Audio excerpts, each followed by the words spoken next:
This conference will now be recorded. This is the regular meeting of the Board of Directors of the Mid-Peninsula Water District. President Smith. President Smith. Oh, here. Vice President Wheeler. Here. Director Vela. Here. Director Zuka. Here. Director Mostasita. Here. We have a quorum. It is acknowledged that District Council, yes, District Engineer, General Manager, Operations Manager, and District Secretary are present. Great. All right. Do we have anyone for a public comment? No, and this month you'll see on the agenda on the screen that we changed the template language so that with working with District Council that we're complying with Assembly Bill 361. And we added that we wanted to make sure the public would know that they could actually make public comment during the meeting, that it wasn't going to be just required that they give it to us in advance. So that language was changed. But they still have the option if they want to send it to Candy, and Candy didn't receive any, but we wanted to make sure that that was open this month. And Brian, I was just going to let for the benefit of everyone that we have consultants here tonight, and that's who's in the room. So we have our Muni advisor, Wolf Hansen reps, which are Bud Levine and Rob Pankratz. And then joining him are Nikki Tallman, who is the district's underwriter. And then we have Brian Quint, who I was mentioning is the bond counsel. And then, of course, Dan Bergman, who is the special consultant for the district and serves as its dissemination agent and is responsible for doing the disclosure reporting and participates with staff on the quarterly or semi-annual reporting as well. Did I miss anybody? I just want to make sure I introduced everybody on the team. I'm scrolling through photos. Okay, good. I just wanted to make sure I got everybody. Okay, sorry for that. I just wanted to make sure everybody knew who was in the room. We are also missing the RDN people, the redistricting partners. I don't see them here. I see one. I see. Yeah, I just. Okay, there. Yeah. I'm sorry. Yeah. I'm sorry. Thank you. Yeah, sorry Okay. about that. Yeah, I knew they would be joining. I just didn't know if they would be coming at the beginning of the meeting. I just see her now. Sorry about that. Okay, so we're ready now, Brian. Great. And thanks for letting us know who's here, and welcome to our guests. And Tammy, per the usual, if anyone shows up, if you can let me know so they all have a chance to comment. I'll be happy to do that. Thank you. So then moving on to item number 3, agenda review, additions, deletions, consent items.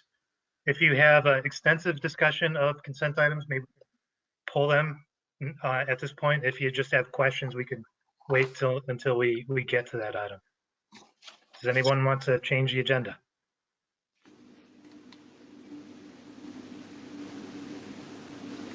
Okay, I think we're good. On item number 4, acknowledging presentations, done. And number 5, consent agenda.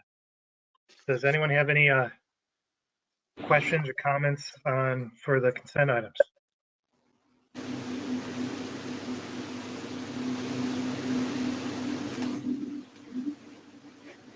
Okay. I move to approve the consent calendar, the consent agenda. I'll second. Great. Motion and second. Can we have a roll call, please? Yes. Director Vela. Yes. Director Zuka. Yes. Director Mostasisa. Yes. Vice President Wheeler. Yes. President Smith. Yes. All right. All set on that. That passes. Next hearing and appeals, none. So on to item 7A. Okay, nice. I appreciate that. So let me scroll down. I was making myself cross. I'm doing it too quickly. So this is the report that we committed to providing last month, or actually it was based on a question too from the board with regard to would there be any potential impacts about the unspent COP capital program funds. So the team is all here tonight, and I can't tell you how much I appreciate the collaboration of putting this report together And after working very closely, and you may hear from them as well, it's just nice to have this report so that we have this record going forward about all of the activities that have happened and transpired since December of 2016. And then just moving forward, it's responsive to what the board asked about, and in particular, what about the unspent funds, and what about, any potential arbitrage issues. So Dan Bergman is responsible for the name, which I really liked, which was Reaching for the Finish Line. And I thank everyone, the district engineer and Dan's staff and the Muni advisor, the underwriter, everybody involved for putting this together. And helping out with wordsmithing the staff report. So in the background, I kind of just provided, and mostly because we have a new board member, that the whole debt financing came about as a result of the completion in-house by the operations team and management and the district engineer of this water hydraulic modeling and this comprehensive system analysis and CIP. And it started in 2014, and most of the board remembers that it was the backbone of being able to identify what capital projects could be identified and prioritized for a debt financing. It also alleviated this general manager because we got operators, especially senior ones, to dump out their institutional knowledge and bring in their little books that they keep in their truck with all the problem areas and provide that information for the model and for the program. So it helped alleviate also any issues they might have had in their minds about, hey, am I the only one that knows about the problem that's in this part of town? So that's the way of background. The comprehensive system analysis, the CIP, has been updated twice, as I say at the bottom of page 25. The first time it was in 2017 fiscal year, and then we superseded it, and it was last adopted by the board on April 16th of 2020. And within that, you'll recall that the cost estimates went up from the $2015 to the $2020 using the ENR numbers, the engineering news and report statistics and possible, and the inflationary costs and impacts to the projects. Right now it stands at about $82 million. And then I provided this section about here's where we were. And I want to tell you that when I started this section, I went back, and that's why I attached to this staff report what the CIP, the 5-year CIP looked like back in 2016 when the board approved the debt financing. And I was pleased with the progress that we've made for the projects that have gotten constructed. Okay, even if we aren't at 100%, it's because of the cost factor of the projects. So I mentioned up here, for the record, there has not only been the pandemic and the delays that have resulted in the projects or just the increased costs and the fact that the board had to accept our recommendation to reject the bids on the Colvin, but also just this in-depth coordination with the city of Belmont and the public works team there. And it's constant, okay, because even they may send us their paving, excuse me, program updates, or they may say, we've got this sewer project, is there some way that you want to work in it? In this area with us, and you're going to see example of that next month when we bring to you some design projects that we're actually fast forwarding because we know the city's going to be working in a certain part of town. So I list here the projects that were added to the CIP and the ones that were postponed, and that's as a result of this reprioritization, as I mentioned, due to these coordination efforts and the delays. So the accomplishments are here in the middle of page 26. And these are straight from that 5-year CIP. And then the ones that are currently under construction, again, from that same CIP. And the board knows that these are the larger dollar projects. So, we saved the best for last. So currently the district's working on the contractor's working on the El Camino Real water main replacement. And the Old County Road has been reported for that water main replacement project is at near 100% design. And we're just waiting to probably get that bid out from what I understand after the beginning of the year. That's the push I have on that team. And the Colvin Tanks replacement, we're reviewing what water storage analysis we might need now within our system and what other options, construction alternatives could there be for us to bring that back to the board for consideration.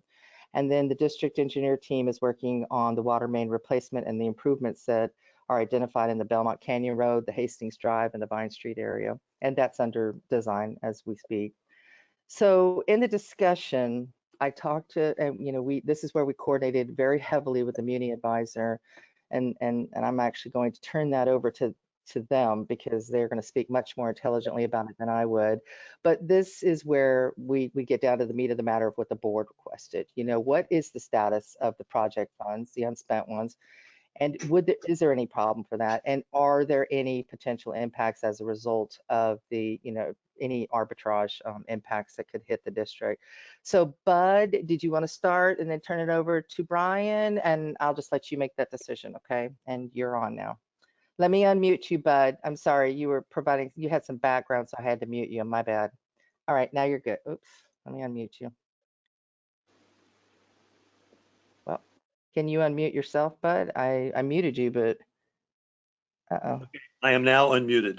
There you go. Okay. All right. Sorry. Let me exit out. Okay. Go ahead, Bud. Thanks, Tammy. I think where we should start with is the issue about whether there's a arbitrage report due.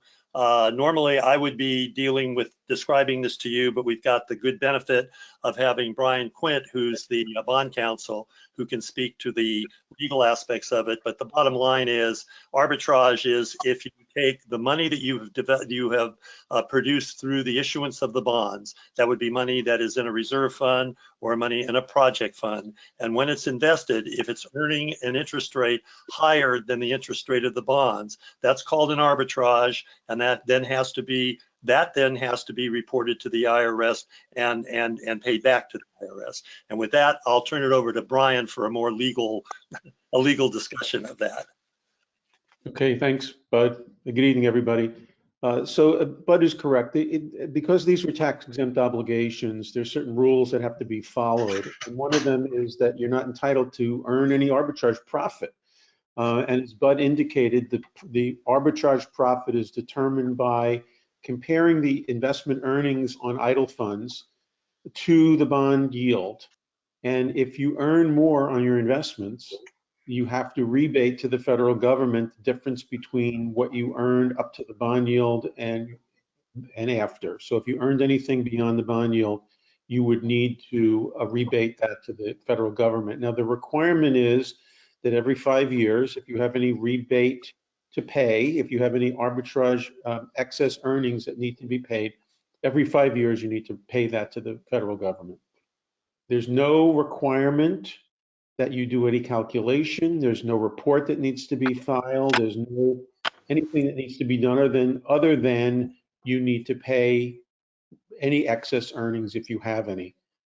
Because of the fact that investment earnings out in the market are substantially lower than the amount that you're paying on your bonds, there was no arbitrage earned. You have not earned anything on your idle funds, and the reserve funds they're excluded. It really would be the unspent project funds that we are concerned about. And since you did not earn a return on the investment of the project fund in excess of the bond yield, there's nothing to be paid. Now, if you were concerned, and that is because the difference is so significant, it's obviously, and it's clear that there's nothing earned. So if you were concerned about it, or if you thought it was close, or you weren't sure, you could have an analysis done, a report made that would identify whether you did or did not earn any excess. In this case, because the differential is so high, we know that you did not earn any arbitrage profit. There's nothing to calculate, there's nothing to rebate, and there's nothing for you to do until the next 5 years are up. I can tell you, because it's likely that all the funds will be spent by then, you won't have any rebate to pay in that case. So the bottom line of this whole analysis is the law requires you to pay rebate if you have any excess earnings, and because you don't, you have nothing to rebate, and there's no concern at all with respect to that matter. I might add to that, Brian, that there are organizations and companies out there that promote the idea that you need to do an arbitrage report, and you go through the action of doing that and pay them whatever fee, $2,000, and they come back and say there's no money due. The only time you would really do that is if you're in an interest rate environment, as Brian pointed out, where the interest rate on the bonds tax exempt and the interest rates on taxable investments are fairly close where there might be an arbitrage. Then you would hire somebody to do that and make sure. But in this case, to put it into real dollars, your interest rate on the bonds is a 3.49%. And anybody that's been following the market for the last 4 or 5 years know that short-term interest rates, which is where you would have to invest in, are well below that number. So, and in fact, in reality, I believe an issue even came up that Tammy discussed with me, where some of the board members are disappointed in the lack of interest earnings on those funds because they're virtually almost non-existent. So that's further proof that there's absolutely no arbitrage that would be possibly due. Okay, thank you guys. Does that answer the board's questions? I want to stop right there just to make sure there's no questions, Brian or Bud, before we move on. Any questions? Okay. So the other thing that we've talked to the Muni Finance or the Muni Advisor team about was the question about whether there were any benefits of refunding the 2016 COPs. And you'll see in this first bullet point on page 27 that it's a whole lot of work for little to no savings for this short time frame within which we'll get these funds spent. We didn't feel like it was worth it to do that right now. And then the last item that we talked about was regarding a new debt issuance. And you'll see in my second bullet point that I'm just recommending, let's just hold off and focus on getting this spent. And the Muni Advisor advises that, probably the interest rates are going to stay about where they are. And we'll start talking about it second quarter next year just to see what the opportunities are to present to the Board Finance Committee and then move forward and advance them to the board.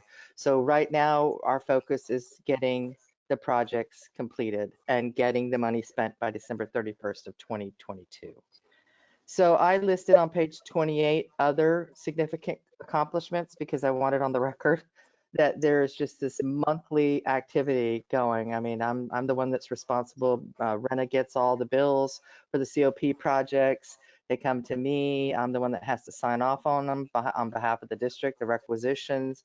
We've got most of the vendors set up on electronic payments, which is really nice. But today we've processed 75, actually 76. This week I sent out another one. They're usually about one a month now, standard, but in the beginning they were a little more often because they were more larger contractor payments. We put in the bullet the fact that we do the quarterly, in the beginning, and now semi-annual reports to the board, and then your annual disclosure reports have been filed. And then we did that one progress meeting with Standard & Poor's just to let them know how we were doing a couple of years after we got the debt financing. And then there's just constant communication. And I want to really express appreciation on behalf of the district to the Muni Advisor and the team. I mean, you see them all here tonight. I mean, they're available. They make themselves available. And I cannot say thank you enough for that because that's their expertise and we're relying on them for that advice. And we all just find a way to get together and make sure that we're providing you with the best information and the ratepayers with the best level of service with regard to getting this thing through to completion. So thank you all for always being there, and even late at night. I know Bud and I have had some conversations in the evening about some items that are involving debt financing. So from there, unless there's questions, I'm going to move on to the next report within this report, but I want to stop there just because I know I tend to talk fast and make sure. I'm just scrolling now through attachments, and this was the 5-year CIP. And for the benefit of Kathy Mostacisa, this is what the board approved back in 2016. And this is where I was able to get the information from the report to show that we've accomplished and constructed, or they're now currently under construction or planned for construction, the majority of these projects. And then I attached what came next in 2021 when we updated it. And then for 21-22, so what was approved. And then I come now to a collaborative report by Dan Bergman that involved the district engineer, Gerrymander Pakpour, and operations manager, and Candy, to figure out how are we going to get there, what do the monies look like, because we had to present to you tonight, and that'll be the final action, this resolution to make sure that we're, true upping our budgets and making sure that they're reflective of where these final funds are going to be spent.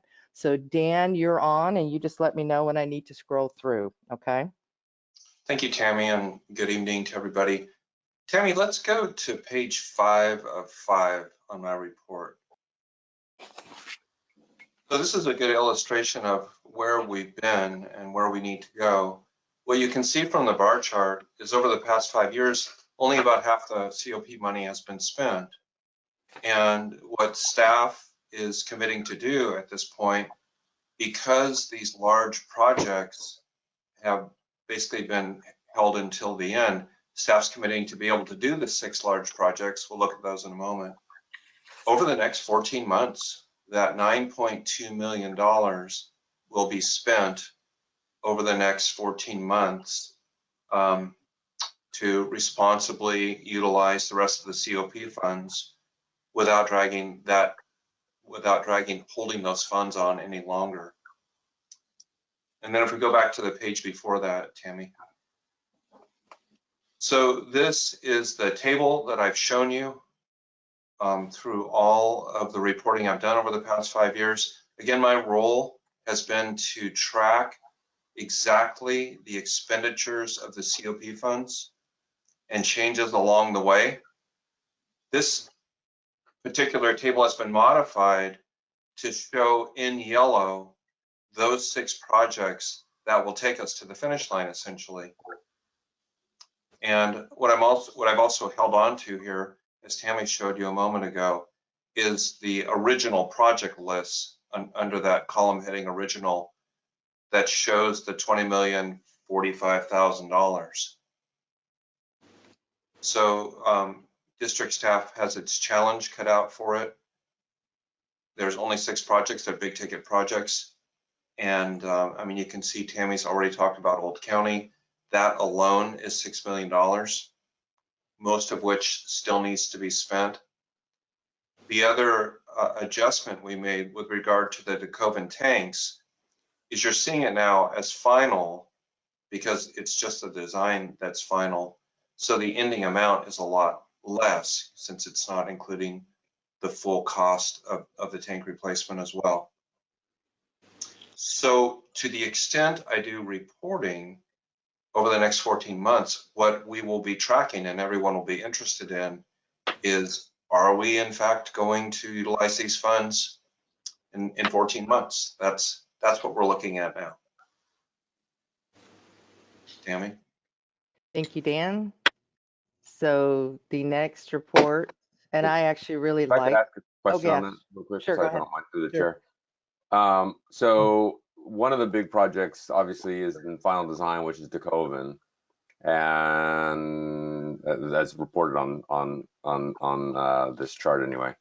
What are the concerns we've had some, with the steel, the prices of the steel, getting these projects done. I mean, we've had some volatility in the construction market, and some of these projects are pretty closely tied to the volatility that we've seen. The Colvin director Zuka is shelved, so it's not part of this. It's not part of this COP anymore. It's essentially finalized out. So what you see there won't be any more expenditures on the Colvin project. Got it. So then maybe I misunderstood the yellow highlights. Sorry, because some of those are engineering 100% and bid 1021. When we talk about this chart, though, I don't see the remaining expenditures if you take out those tables or those tanks. Sorry. So when you take out the remaining expenditures, the big project. So we have $10 million left essentially to spend. $6 million of that is the Old County Road project. Oh, I'm looking at the wrong column. Okay, got it. Thank you very much. And so that's that design has been a little bit delayed. We utilized an outside consultant, one of our on-call consultants for the district, to do that project. We're less we're less in tune with the volatility of steel on that project because the pipe material is PVC, although that's got some volatility also, but not as much as steel. So we're not as concerned, and we feel like us and a design consultant has done a good job of estimating the true cost of that project, which should land around at $6 million, which is significantly more than the original estimate back in 2015, obviously, because of the escalation. So I guess what I'm saying is that we feel like that escalation has been put into that engineer's estimate, the $6 million. Okay, great. Thank you. The three bottom yellow rows, for lack of, let me zoom in, sorry. So Belmont, Hastings, and Vine, those three projects are currently out to bid. So next month, we're going to come to you with a recommendation to actually award construction of those. So again, we feel somewhat confident that the engineer's estimate is pretty close to what bids we should receive. So long story short, we feel like the volatility has been somewhat baked into these costs. Okay. That's all. Thank you, Juven. Thanks. Any other questions? By the way, I'm not seeing the normal hand stuff here, so you might have to just speak up if you have a question. Yeah, sorry, there's more of us tonight, so. Brian, quick one. Oh, sorry, go ahead, Louis, sorry. Yeah, Jubin, as an add-on to what you were just saying, so, but the design for the Colvin has been completed, correct? Yes, it was completed and it went out to bid. So correct. We have 100% design. We went out to bid. The bids came in much higher because of the spike in the raw steel prices. So right now, what we're doing for this COP, not as a project as a whole, but for this COP, we're shelving the project. As Tammy mentioned earlier, we're reevaluating our needs for storage to see if we can somewhat phase it. Maybe build one tank at a time, or maybe even use a different material, maybe pre-stressed concrete or something other than steel. So right now, the Colvin is in an evaluation mode. So there's not going to be any more activity that we're going to expend COP funds on the Colvin. Correct. There'll be activity, but it won't be COP activity. Yeah, that's what's going to be my follow-up. If we do that, we reevaluate or we change the material, then the $500,000 worth of design that we have spent already, what do? We just redesign again? Because no, not at all, not at all. It's a lot of it. If we stay with steel, correct. Then it's all in place. All right. We may end up phasing it, so it's still a steel tank, but we do one portion. And if we end up using concrete, a lot of the work that has already been put in with the grading and the foundation and the piping, and a lot of it can be reused. So no, not at all. That's and that will be factored in, Director Vela, in our evaluation of using another material, because there will be some redesign if we use another material. And I know I'm going off topic here, Tammy, but you get me talking about engineering, I'm sorry, but that'll get factored into the overall, does it make sense to go to another material, that extra adder of cost if we switch materials. So for this report and this COP funds, there won't be any additional spending, but the project is moving forward. We have to do something with those tanks. They're vulnerable. Their paint is not in the best shape. So we have to do something. So it's not like it's going away. It's just going away as part of this COP package. Correct. Okay. Well, engineering equals money too. So we're not off topic that much. No, it's a good question. It's a good question. I like them. Any other questions? Okay, I've got one. Right now we're looking at this page 36 as a reference to was the phase 1 of the PAMF crossing, and then on page 39 there's a PAMF crossing. I thought that was like a second phase, unless I misunderstood. There is, Director, I'm sorry, I'll let you finish before I answer. Sure. Is that still in the COP? I'm not quite understanding that part. Phase one, it has been completed, and that was paid for through the COP. Phase two, because of the work that's being done on Shoreway with the sewer district, the phase two was delayed, and that's why we split the project into two. So the project hasn't gone away, and we fully intend to construct phase two when the time comes, but it's been pulled out of the COP because the timing won't work for it to be constructed within the next 14 months. Okay. I guess, is it the case that all these programs on pages 38 and 39 are formerly in the COP and now are out? Is that my memo? That's your memo. And then what this was is his status report on the largest final projects, or the reasons and the explanations with regard to the COVID. So I was going to move on next to that, if you don't mind, President Smith, and then let Juben answer questions after he delivers this part of the report. Sure, go ahead. Juben. President Schmidt, yes, the question is, are these projects, were they part of the original 2006 COP? The answer is yes. So Tammy asked me to just give a status of the three large projects and how they fall into place. So the first one is the Colvin Tanks. We talked about that. I put a brief summary of how we got there, how we got to where we were, because there was a lot of analysis done as far as, can we retrofit the tanks, can we, do we need to rebuild it, and so forth. So it was more of a summary, and then the current status is that we got the bids in, as I explained to Director Vela, and where we are. So the Colvin, that was one, and then on the second page, the State Route 101 at Panth Crossing, the original project was one project as a whole. But unfortunately, the schedule, our schedule, and the schedule for the sewer district came to head, and they started about a year before us to start putting in, to replace their force main on Shoreway with a conventional deep gravity line. And it helped us. In the long run, it will help us because it will open up real estate for us to be able to put in our water line. So it's somewhat advantageous for us to wait because it will lower the overall bid prices of bid. But that project was split into two, and we did the portion that we could, which was on the Panth property.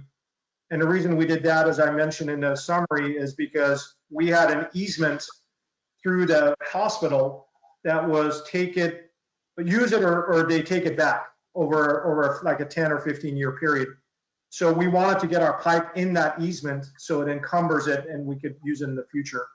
And then the last project that I speak about is the Old County Road project, which Tammy mentioned was a bit delayed by our designer and is now slated for early 2022 bidding. So.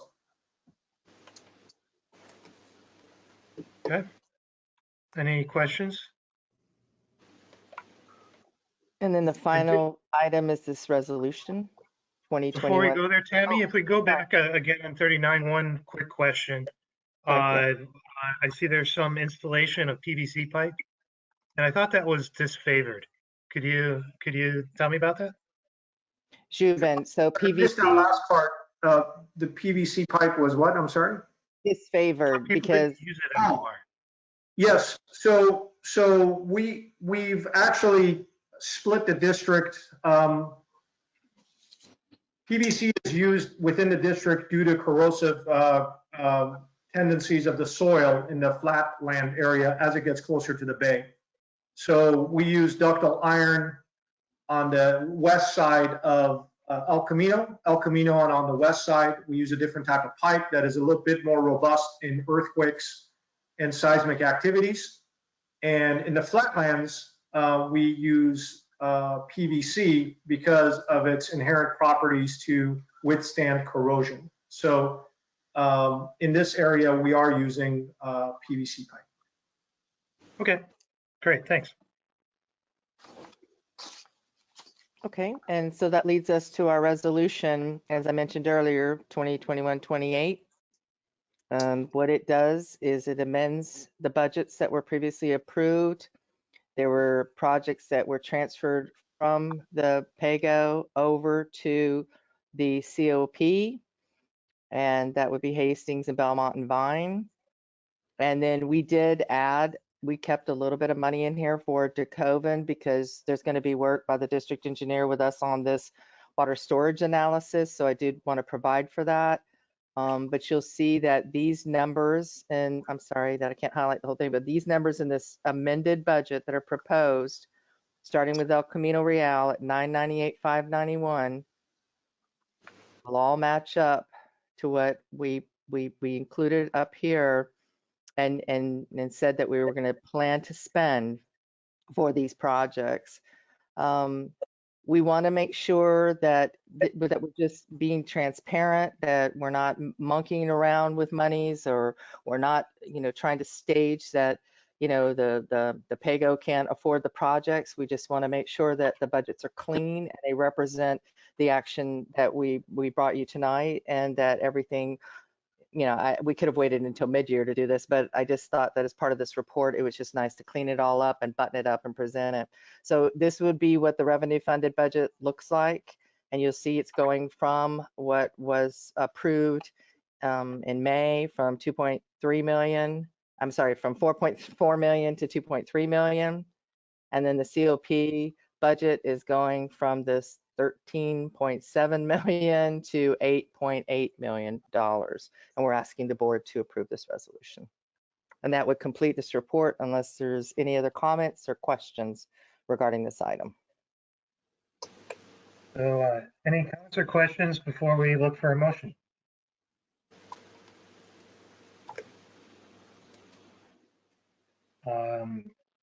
Seeing none, is there anyone want to make a motion to approve?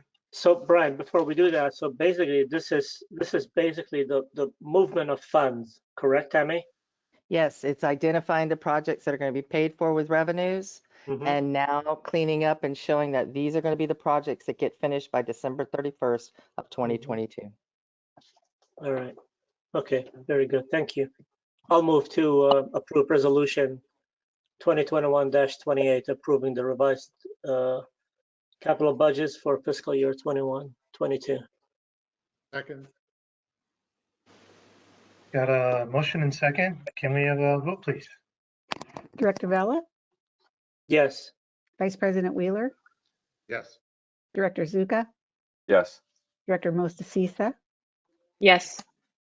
President Schmidt. Yes. Okay, All right. thank you, Bud and team. Appreciate you guys being here this evening. Thanks so much. Good to see you, Brian. Thank you. Look forward to working with Good you. evening. Thanks, guys.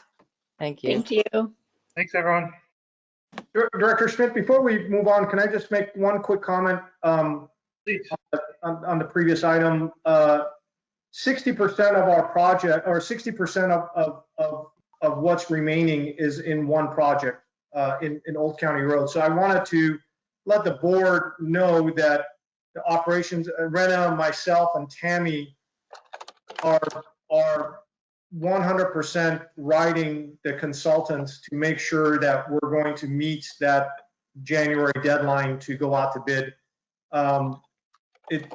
We understand, the three of us understand that this project has to happen because it's such a big component of this $20 million package. So, so far the consultant has assured us that January timeframe is achievable on their part. So I just wanted to let the board know that we understand the urgency completely on that singular project. So. Thanks, Jude. Brian, Go if I ahead, may? Sure. Okay, Jubin, thank you for that. Thank you. That's very reassuring. So, because I was thinking in my head, Jubin, in your experience, what could prevent this from happening? What could delay it? I mean, now we don't have the COVID excuse anymore. There's two things that jump out to me, Director Vella. One is that the designer is late. provides us with pack design that requires a lot of work on the district side and review and comments and so forth, which we hope is not the case. And the other is that, as we experienced on the Colvin, that the bids come in higher than what we expected. I'm less concerned, to be quite honest, about the second part, because this is not specialized work. It's not, there's only 3 tank contractors, as I explained a couple months ago, in the entire state of California that's doing steel tanks. There are dozens of underground construction companies, and there's relationships that this district and your district engineer have formed with these contractors. And I'm less concerned about a funky bid than I am than the designer being late or not providing quality work, which requires just more review and more time, I guess. Okay, well, thank you. But the number of projects out there are pretty high, so these type of contractors are pretty busy. So, I wouldn't eliminate the fact that they may come in a little high just because they're not hungry for work at this point. I agree, and what we've tried to do is build that into that estimate that you see. So we feel like that's built in there, and the larger size projects do tend to bring in more. It's not a bunch of smaller projects that we group together. This is one big project staged in one area, and we feel like, just like the El Camino project, there's been a tremendous amount of work done by district staff, by Rena, Tammy, myself, to think ahead as far as traffic and outreach and so forth, and try to make it easier for the contractor, which will lead to hopefully lower costs. I can't guarantee it. You asked me for my opinion. I'm saying I understand. But anything is possible. So yeah. No, I'm not asking you to be a prophet. I just wanted you to be,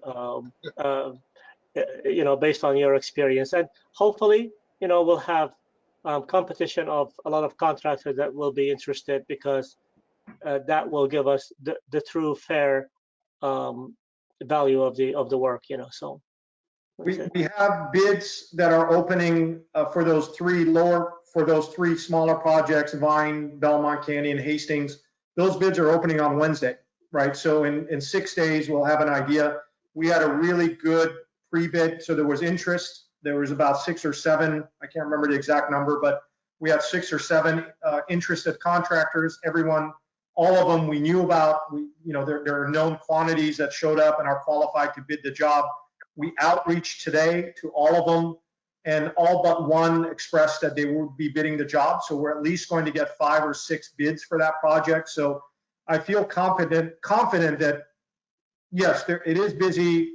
Commodity prices are very much in flux, but I feel confident that there is going to be interest, and for nothing more than there's just more contractors for this available than there are for the tank project. So. Correct. Yeah, absolutely. I agree. Thank you. Thanks, Louis. Thanks, Jimin. I think we can move on to item 7B. Okay, Rena? Yeah, thanks. Good evening, everybody. Before you is a resolution, staff report seeking authorization for a task order amendment to the contract with TRC Engineers. They're the firm providing construction management and construction inspection services on the El Camino Real capital improvement project. We're recommending an amount of $80,500, which would bring the CM, or construction management and construction inspection services, to a total of $460,000. Just a little bit of background. You may recall that last November, almost a year ago, the board awarded a contract for the El Camino project to Mitchell Engineering in the amount of $2.1 million. And Mitchell Engineering agreed to a notice to proceed in mid-February 2021. They actually didn't start mobilizing until the middle of May, their own choosing. And so from the notice of proceed through the end of September, they've had 150 working days available for them to construct the project. The contractor provided for up to 180 days. So through actually the end of September, they've been on the job working on it about 117 days. Coupled with that, again, the same board meeting last November, the board awarded a contract to TRC engineers to provide the construction management, construction inspection services. And before we brought that contract to the board for consideration, the district engineer and myself met with TRC engineers, and we asked them to value engineer the project, because we felt that 180 days, while it was in the contract and it was recommended by our design engineer, which wasn't the district engineer, we thought that the job could be done probably sooner if appropriately resourced. So when they did that, when TRC did that, their proposal, which we brought to the board for construction management, construction inspection, totaled 110 days of that type of support. And you can see in the staff report, it mentions that a contract was awarded to them for $345,000 with a 10% contingency of $34,500 for a total potential contract of just a little under $380,000.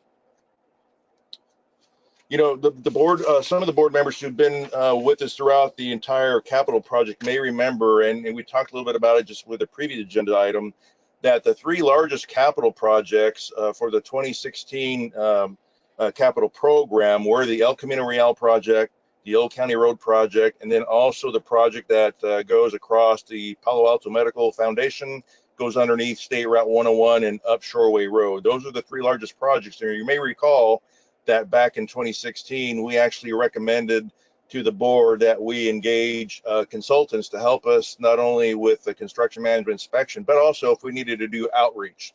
And this is the first project that we've actually had to utilize that. So TRC was engaged for specifically for the El Camino Real project. And so we've been working with them for some time, and they've provided really good construction management and construction inspection services throughout the construction of the project. I think one of the more critical things that I wanted to point out too is just the value they provided and the outreach to our customers along El Camino Real. We've got a lot of commercial businesses along El Camino Real, and you're aware very much so of how much time we spent before the project was put out to bid and awarded in talking to our customers. We held a couple of virtual meetings. We invited people to either face-to-face or virtual meetings to talk about any concerns or issues they may have and maybe learn a little bit more about the project. And TRC was with us hand in hand. And then it went into the construction management, construction inspection support services. You can see on page 45, there's a table in the middle of that page that kind of goes over the components of the construction management services. In the second column from the left is their original scope of work. You can see the different people that were involved, from project manager through field inspectors working potentially at night. And that's where they came up with their original contract for 110 days, the $345,000. The next column over to the right is actually the level of service they provided to inspect, be our eyes and ears out there during the construction of this project through the end of September. And as you can see, it's been almost 2,000 hours of work, mainly with field inspector on there, being our eyes and ears out there the entire time that Mitchell Engineering has been installing the pipeline out there. And at the end of September, they had used or billed just a little under $350,000. Before we got to the end of September, we asked them, TRC, to get together with Mitchell and say, okay, you guys, we need to, you guys are at the end of your budget. We need to know how much more you need to have to finish this project so we can take a request to the board to approve for any more time that's related to this project. So the last column on the right is what TRC has put together that they need in order to complete their construction management and construction inspection services through the completion of the project, and then a little bit of work after construction things of punch list items and those type of things. So they returned to us a proposal totaling about 540 hours, a little under $105,000. The $80,000 figure that staff is recommending is recognizing that the contract originally approved by the board included not only the $345,000 fee, but also a 10% contingency, or $379,500. We rounded the number up when we got their proposal to just a flat $460,000, which provides a little bit of cushion. And so the difference between the $460,000 and the contract that was executed last November, $379,500, is that $80,000. And so we're hoping that the contractor is going to be complete with construction. He's got until we just had our weekly meeting yesterday, and with a rain day that was given to him for early this week, he's got until November 9th to be complete with his work, and he's about there. You're going to see later on from my operations report that at the beginning of, or at the end of September, they were 65% done, and pretty much they're done with the pipeline construction. There's just a small segment of pipeline that they're working on in front of the IHOP and McDonald's section there on El Camino Real, but they've put the pipeline on the other part of it, probably close to 3,000 foot of the project. They've passed the pressure test, they've passed the bacteriological test, and lately they've been working on a lot of the water services that are needed to complete the project. So can they get it done? Could be. They may be needing to do some night work. Fortunately, the encroachment permit we have with Caltrans allows them to do night work, and we've been in contact with the city of Belmont, just making them aware in case there is some night work out there. They did conduct some night work during the month of October, the contractor, in front of the Safeway store there between Waltermeyer and Emmett Street, to do some abandonments, and I was relocated to fire hydrant. But they may need to do some more night work in order to finish on time.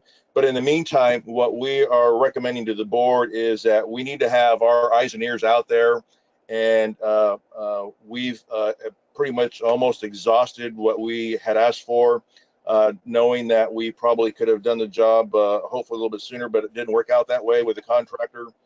And so we need to have our eyes and ears out there, and we're recommending a task order, a budget amendment that would take the construction management inspection services to $460,000. But what we need the board to approve is a resolution granting them another $80,500 to complete the work. That's into my report, or I'll try and answer any questions the board members may have. Any questions for Rena? I can see your microphones now, so if you just want to turn them on if you want to talk. Yeah, Matt. Yeah, Rena, what did you say the construction value of this job was again? The construction value of this job was a little over $2.1 million. And okay, so then I guess my second question is, it's a rule of thumb, and certainly not gospel, but I mean, we're running over 20% CM costs on a construction project. That seems awfully high. So I'm just curious as to why. I mean, it's probably going a little slow maybe, but it's money's money. Why 20% on a relatively substantial job? I don't know if I have a really good answer for that, other than that, we tried to do the value engineering for the project, and we felt that the job could have been completed in 110 days. The contractor didn't get out until the first part of May. In the meantime, there was some preliminary work that the CM folks had to do in order to get ready for it, but not a lot. And then part of it too is within the construction of the project, the contractor has at times had two groups of folks working, one on one part of it from Ruth Avenue up to about where the IHOP is, the first 1,600 feet. And then they had another group of people working from Middle Road south about 1,000 feet. So, in order to make sure we had adequate coverage, we did ask the inspector to, make sure they had enough staff out there to make sure that the contractor was abiding by the construction plans and specifications. So there was probably a little bit more. And as you can see in the hours that they billed, they had planned for about 800 hours of field inspection services, and they actually billed for a little over 1,000. And I think, again, that the best thing I can tell you, Director Zuka, is that, you know, there were times where the contractor had sufficient resources out there where they had two teams working simultaneously. And we wanted to make sure that we had a good set of eyes watching what they were doing.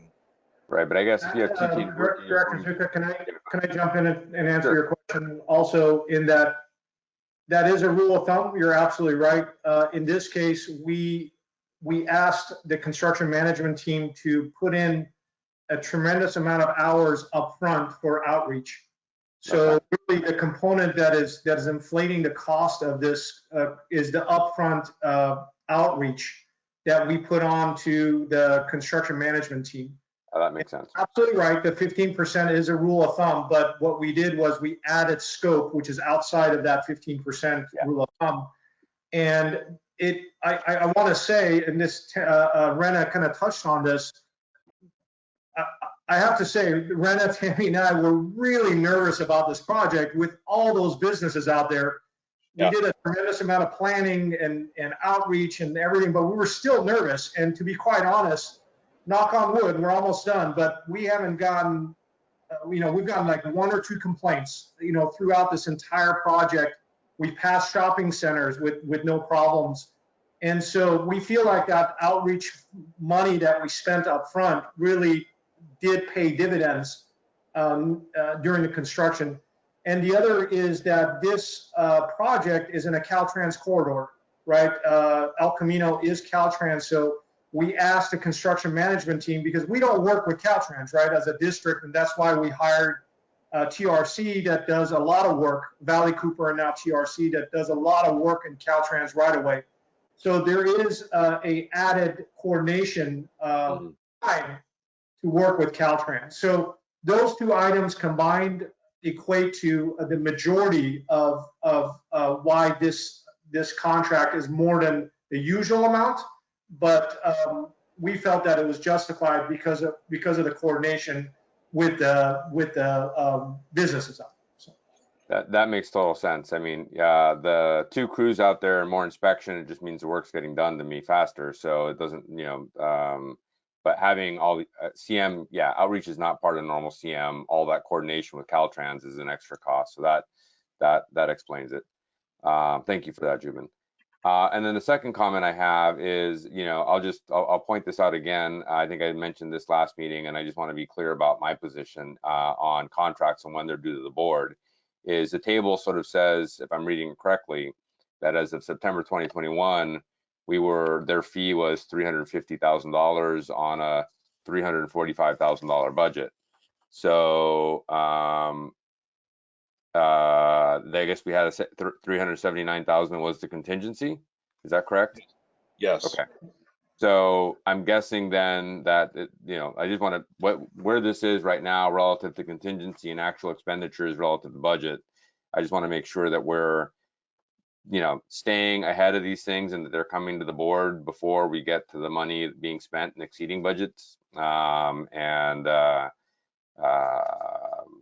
other than that, I don't have any issues. Thanks.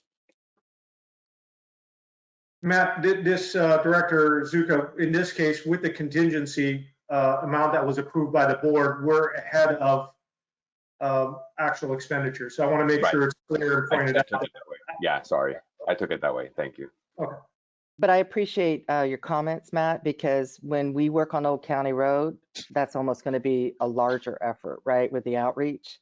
And I think what we can do, Rena and Jubin, is make sure that Four Leaf, who we're using for the CMCI, maybe busts out that portion of what's happening with the outreach, right? So that you can see that difference and you can see all the coordination efforts, because it's going to be as much, more than likely more than what is having to be coordinated out on the ERC right now. I mean, it's just crazy. All the businesses, the on-street parking, everything that team is going to have to be responsible for coordinating with those And businesses. I'm a huge fan. I mean, where you put it, it's fine. It's more like, I look at the numbers and they don't make sense based on my experience, but the explanation was perfect. And I'm happy to see the money being invested and the work being done at the outreach and the coordination, and not have these projects, impact anybody. I think that Yeah.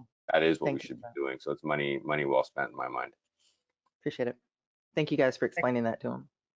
Thanks, Matt. Kathy? Yeah, so I had a couple of questions and comments, and thanks for the explanation, Jubin. My question in terms of the construction management firm, I understand that upfront outreach and the Caltrans stuff isn't normal for construction management, but didn't we know that up front, and couldn't that have been included in the scope of work with the construction management firm so that we would have known that there was going to be a larger budget expenditure instead of coming after the fact and asking for more money? It was in their scope, and it was accounted for. I think the question Director Zuka asked was the total dollar percentage versus the, so I can, it was known and it was included, and in that expenditures up front, it was part of their scope. So what happened was, their contract is on a time and material basis, so they spent more time than what we had anticipated, and we gave them the go ahead to go spend that time up front. So the additional hours that you see are basically what we thought the time, what we thought the contract was going to take versus what it actually took. And so the contractor ended up using the total allowed time in the construction documents rather than valued engineer time that we thought was going to be less. So I'm probably not explaining that very well. So let me try to take another crack at it. So the construction documents, and I don't have the exact numbers in front of me, I think they allowed it for 180 days. Yep. So the contractor is allowed 180 days to build this project. When we spoke with our construction management team, they said a competent contractor could probably do this in 150 days, I believe. That was a number so we used that as a budgetary number. And so, but come to find out that the contractor will now use the entire 180 days. And I want to also clarify one other thing. If they end up going more than the 180 days, so more than the allowed time, we do have provisions in our specifications to then back charge a contractor for the inspection cost. So there is provisions in there. If they end up going past that time, we would then be able to recoup some of our costs, or most of our costs. So I hope I answered your question, but hope that makes sense.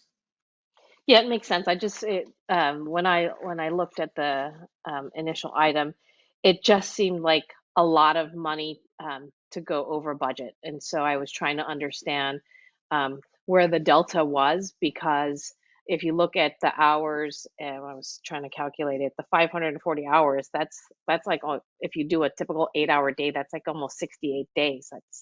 That's a lot of work days that we somehow missed the mark in terms of budgeting. So I appreciate that Tammy talked about Old County coming along soon. So maybe we could use this as a learning, that because Old County is a huge project, and I agree with Director Zuka, like I'd appreciate if we know we're going to be needing to spend more money, to be alerted ahead of time. So I'm not saying that the money wasn't well spent, and I appreciate the explanation. I was just shocked that it was a large dollar amount.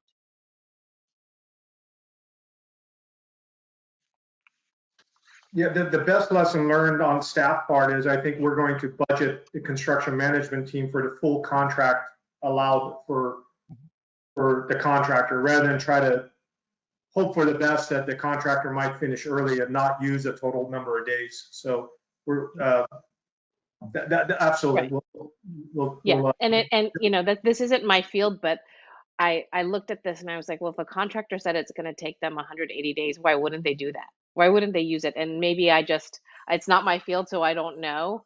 And I don't know if between the construction management firm who says it can be done in, I think it was 110 days, versus the contractor who says 180, if there's some meeting where there's a happy medium where, okay, it can be done in X amount of days, or the contractor's going to say, well, I'm just going to stick to my 180. So keep in mind that at the end of September, the contractor had used 117 working days. So it's kind of close. So he's probably going to be closer to have need about 150 working days to complete the project. The contract allowed for 180. At the end of September, they were at 117 work days. And so through, the November 9th last day of work, official day of work, he's probably going to be closer to 150 working days. Perfect. Thank you. Thank you for the explanation and for bearing with me as I learn all this stuff. And I just want to be clear on one thing that, I recognize that in some cases it makes sense to grant a contractor more working days that we don't need inspection and CM for, because they're not doing inspectable CM type work. I mean, I have a pump station right now that's taking 2 years, and we're not giving the CM 2 years worth of CM inspection time, because there's going to be downtime in there during rainy seasons and all that kind of stuff. So there is, I don't want the comments from me to be taken this direction that you should have done 180 days in the budget, Jubin, right? I mean, it's No. It was It's a scary number. I mean, to be honest with you, when we met on it, we were like, no way. And I even said it to the team. There's no way I'm taking that to the board for 180 days.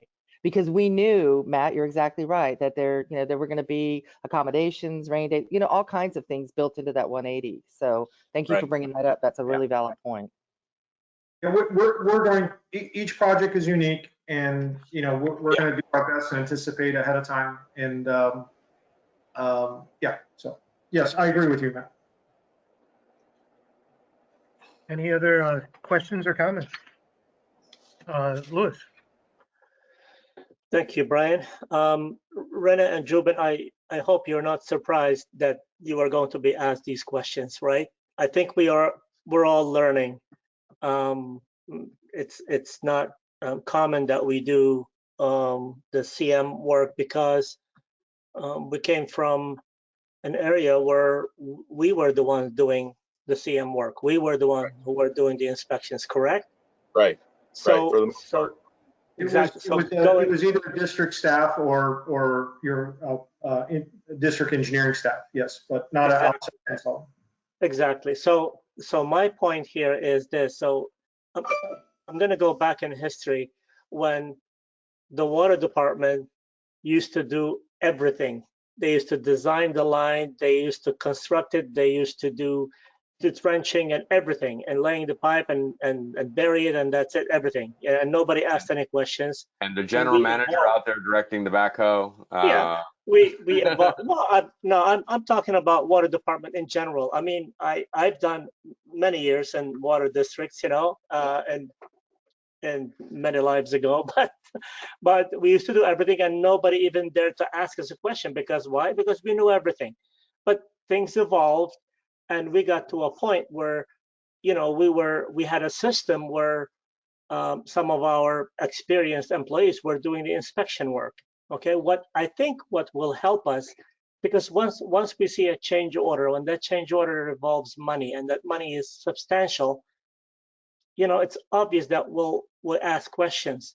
And we didn't ask questions earlier. For example, when there was the change order with the managed water. I mean, we went from 59,000 to 94,000.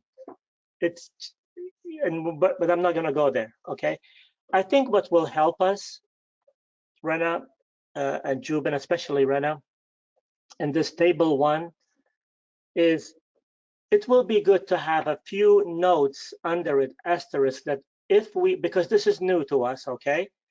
If we were to be doing the work ourselves, the district, okay, how much hours would it have cost us, which was revolved into money? And what kind of work would we have not done because we are committed to these projects? And we don't have to write a dissertation about this, but it will give us a sense to say, okay, we spend this additional amount on construction management. However, this is what we were able to do because we had other people doing that work for us that we rely on and that they're doing good work, but we were able to do this kind of work instead, okay? And that will kind of ease up the delta that we were talking about earlier.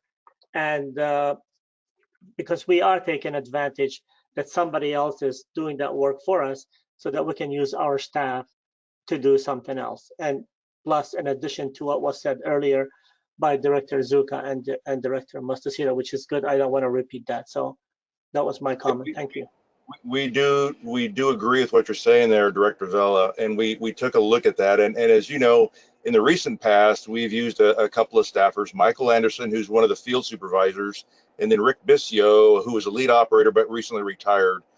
And you know, we talked about whether or not we could afford to allow Michael to sit to be our eyes and ears out there, because he's a really good inspector. He understands you know, how we want things built. He understands the specification and construction standards that we've worked on over the years. The challenge for us is trying to break Michael loose to do the other aspects of the district work that needs to be done, the maintenance work. You know, in my operations report this month, you'll see that we hired 2 brand new people as maintenance technicians. So that brings, over the last few years, I think the last time we hired some people was in 2019. We've got 4 newer people. They were hired as maintenance technicians because they have no skills as water system operators. Only one of them so far has been able to take the state exam and reach a certification level of a D1.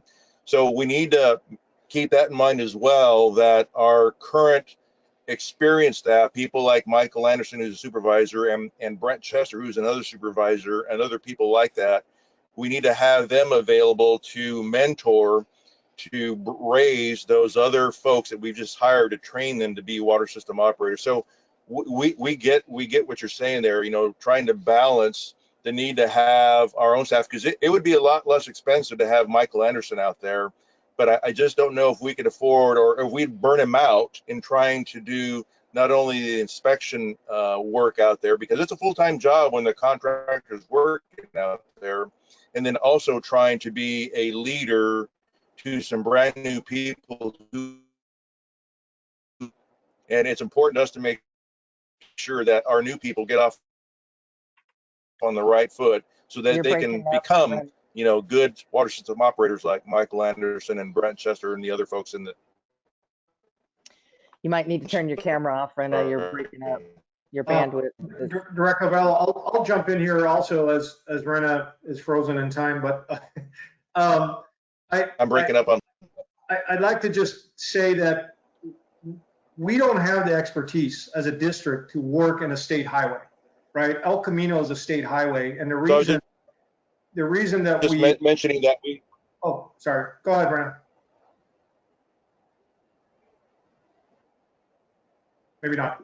Rena, we cannot hear you. We hired virtual meetings. Tammy, I don't know if there's reach Rena to. Rena, stand by. Zhubin's talking. Stand by. Go ahead, Zhubin. I was going to say that any other location within, there's really very few locations that we don't have the expertise. So the way you describe our staff is absolutely correct.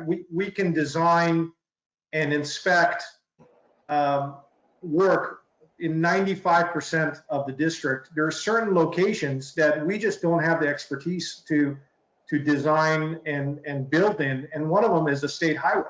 El Camino is a state highway. So the requirements that go along with building within the state highway system is an area where we can certainly learn. Your district engineer can learn, or the inspection team can learn, but hiring the experts that do this every day really kind of makes sense in this case. The other one was the crossing underneath 101. To build a tunnel to go across, 101 was another area where we just don't have the expertise. So bringing in West Yost as the designer, and then a construction management team that has that. So I agree with what you're saying, absolutely. But there's, we looked at the total list of that 2016 CLP and said which of these projects make sense to go out and hire experts so they could do it more efficiently and faster.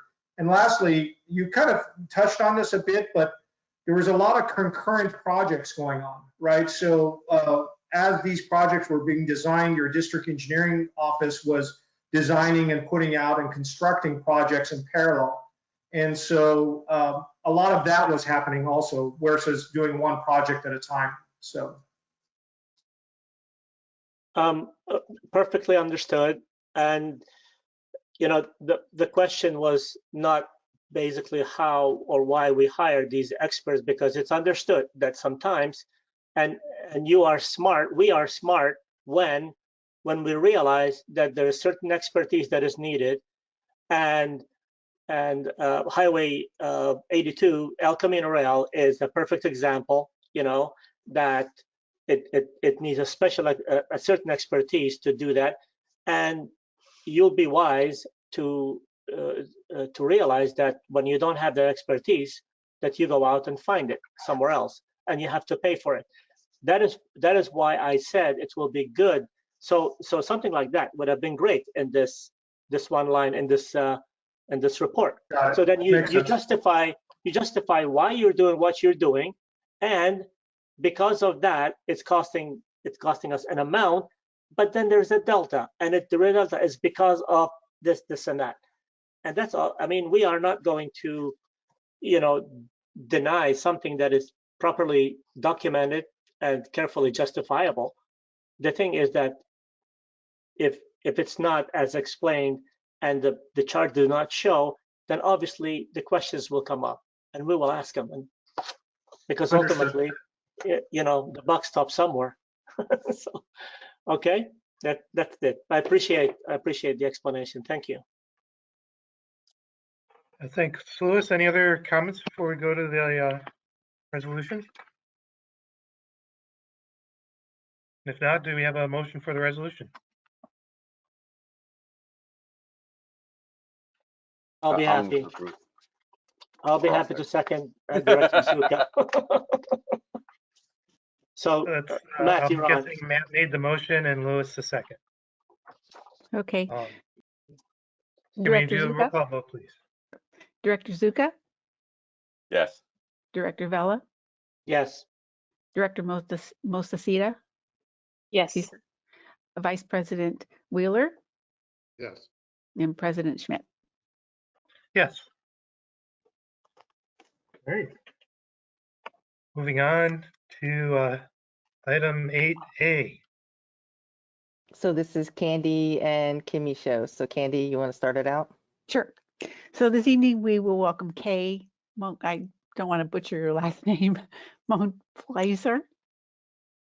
Yeah, from Redistricting Partners, who will discuss the draft maps they have designed for us. When we first reviewed these two maps prior to this meeting, we were very pleased to see the divisions and appreciated the process that they went through, and they were very thorough in explaining that to us. So we have asked that they do the same presentation for you all so that you can see where we are in the process to date. And this will be just addressed in January and February going forward, which was in my report. So with that, I want to turn it over to Kate. All right, thank you so much. I'm going to go ahead. Oh, we got it up right here. Perfect. Okay, so I'm just going to introduce myself really quickly. My name is Kay Montplaisir. I am a project manager with Redistricting Partners. And today we're just going to go through our two draft maps. We're going to go quickly through the process of redistricting and redistricting principles. And at the end of the presentation, we also have two of the draft maps. We have a HTML version where we can zoom in and look at exactly where those boundaries are. So let's go ahead and get started. So first, just an introduction on redistricting. Redistricting is the process of adjusting district lines every 10 years after the release of the US Census.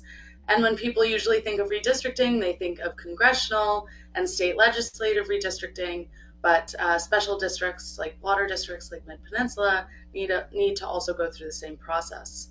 And as most of you probably know, within the United States, redistricting has become an extremely politicized process and has been the subject of more high-profile Supreme Court decisions than any other part of our election system. And the next slide. And so because of that, we have traditional redistricting principles to prevent districting from becoming a gerrymander. So the first of these is that districts need to be of relatively equal size. And when we say equal size, we mean people, not citizens or voters. That's the whole population. They also need to be contiguous, which means that districts should not jump or hop. So another way to put that is that we can draw them with one line. We also make sure that districts are compact in both appearance and function. So when we say compact in appearance, we mean that we don't want any of those squiggly districts that are long lines that snake across. We want to make sure that they're as compact, square, circular as possible.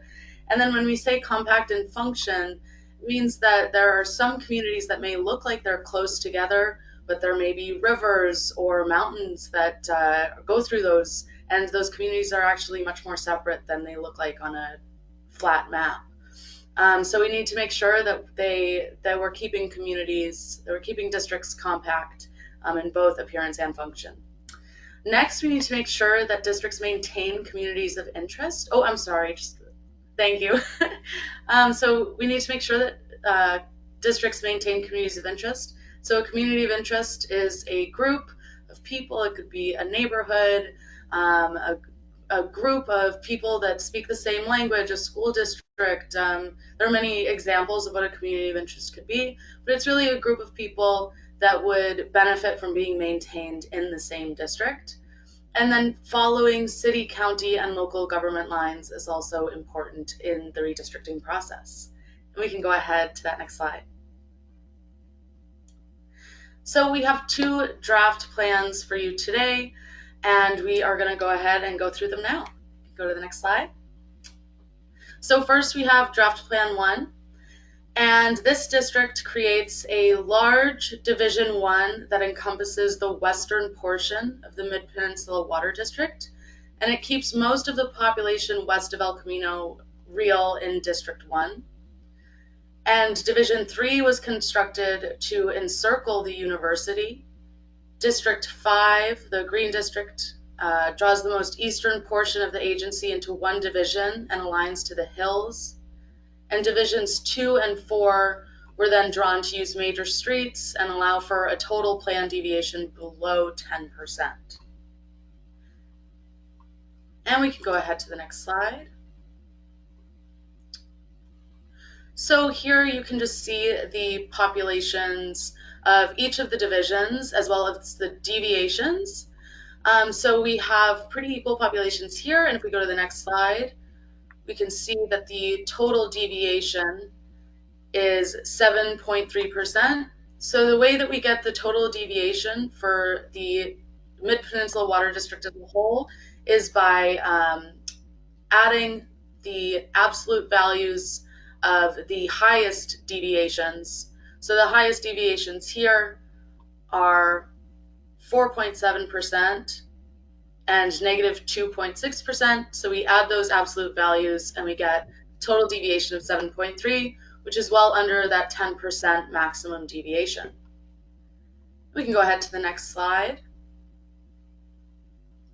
So this is draft plan 2, and this plan actually started by drawing the Eastern Division first. And so Division 4, it again traced the university, but goes further south to the border. Division 5, which is that most western division, it uses El Camino Real as its border, moving a bit east in the southern portion to increase population. And then Divisions 2 and 3 are drawn using major streets and balancing the overall plan's deviation. And so if we go to the next slide, we can again see the population here, and we have low deviations here as well. And next slide, we can see that the total deviation of the plan is 9.3%. The highest deviations are in District 1 and District 3. 1 with a negative 3.8% deviation, and 3 with a 5.5% deviation. We can go ahead to the next slide. And this is just the timeline for our upcoming meetings. So tonight, we're meeting on draft maps. In January, there will be another meeting on draft maps, and then another one in February, and that final vote in March.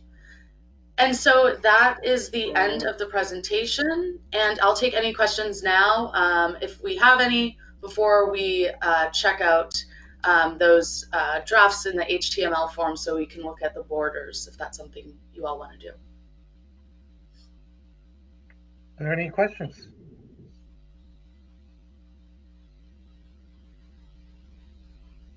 Yeah, Louis. Yeah, can the speaker tell us as to what brought this about actually? And I mean, we understand congressional redistricting and all that because we're talking about huge amount of populations. But what you said that small districts and small cities should do this as well. Can you kind of walk us through that as the purpose of all of this? Yeah, so districts have to go through the process of redistricting every 10 years. So because one of the big reasons why you do have to go through this process of changing your maps and equalizing population is because the district as a whole had a deviation higher than 10%. So there are lines that do have to be drawn to make sure that we get under that 10% deviation. But every 10 years, each district does have to go through this process. I don't know if that answers the question. No, it did not, but that's okay. What happened? I don't know if anybody talked about this, but what happens if, let's say we have 5 districts here, nobody from District 3 is interested in running, nobody from District 4, you have 0, 0. What happens then? I actually don't think that's a question for me. I think that would be more of the board of directors would have to figure that out. Yeah, He's not going to know that because it would be a San Mateo driven rule, right? Because under the California Road Rights Acts, that's something that Julie's going to have to respond to. And we'd have to, I don't know if that's changed since the last time you had to appoint, but I'll let Julie respond to that. Thanks, Kay, for bouncing that question. I would need to research that. Obviously I know what the process is to fill vacancies under our current legislation that we have, and I have to see if anything changes after you have these different districts, and I don't have the answer right now, but I can find out. Yeah, thank you. I appreciate that. I mean, fine. If this is the way we're going, I'm not going to not go along with this because it's right. It's the right way to do it, I guess. But it does have the challenges, and for people who are thinking of running for office, I think these should be questions that will come up, and I think that there should be logical explanations to them. The other thing is that for anybody who is running for office, maybe it's fine financially that nobody was running against you, but you don't want to run by yourself, because what kind of a representation is that when you're not elected properly? But whereas if you have the whole district, there's going to be somebody who's going to be running against each other, and this probably will lead to, like we've seen already, districts where there's only one candidate, if that. So, and that's because we are kind of dissecting these smaller areas. For congressional districts, that's different, because you're talking about a lot more people and then a lot larger areas. But okay, I guess we'll go. Thanks, Louis, and I don't disagree with any of that. I think, though, that your original question might be, why did we start going down this path to begin with? Julie or Tammy, do you want to respond to that briefly? Because we had no choice. Yeah, I can start out, this was many meetings, right, discussing to get out ahead of the potential letter from the Malibu niche attorney that would, send letters to special districts and cities and counties to force the issue of under the California Voter Rights Act that districts should not be electing their board members at large, that, the census data should be considered and equal representation, if you will, among the groups. So this board, we brought it to the board. It was discussed a few months, and there's been some very lively discussions about it with regard to whether we get out in front of it and do we have to pay fees? Do we have to work on this on a compressed schedule, or do we do it in this time frame? So the board adopted a very detailed resolution. You may recall that Hanson Bridget has a specialist. Kim is his first name. I forget his last name. And this is his field of specialty. And he came and spoke to the board and made sure they understood the process. So that resolution was very detailed, comprehensive, and we're just actually, after the board approved it, we're fulfilling that and making sure that that comes to fruition. And the board may recall as well that we were going to wait and do that after we knew the 2020 census data would be complete. And that's exactly what we did. And we were able to do this contract, which was also board approved with Redistricting Partners, to help us get through this process. And the reason you're even seeing this tonight was the executive committee asked the question, do we have to wait until January to see draft maps or to understand, how it was all put together? And we were able to coordinate with Redistricting Partners to say, can they at least have an advanced peekapoo, before the public hearing in January, which was a really good ask. And so that's why you're seeing them tonight.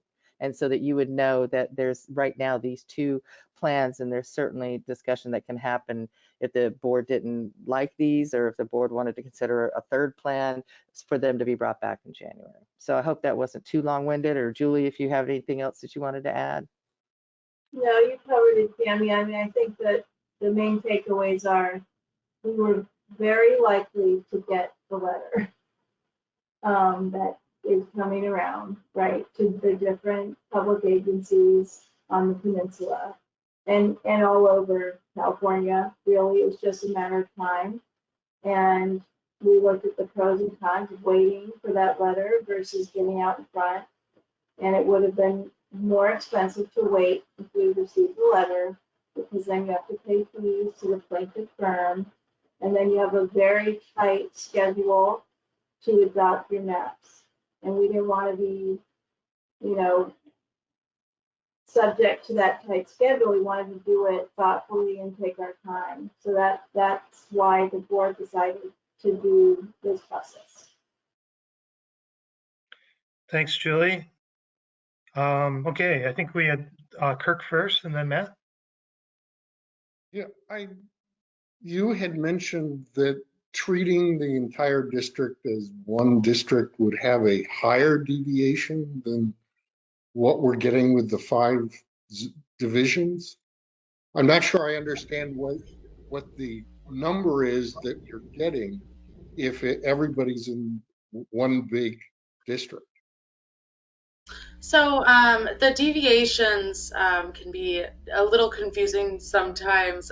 So each division has its own deviation. The deviation is how far away it is from that ideal equal population number. So as we can see here, District 4 on the page here, for example, is only 2 away, so it has a 0% deviation.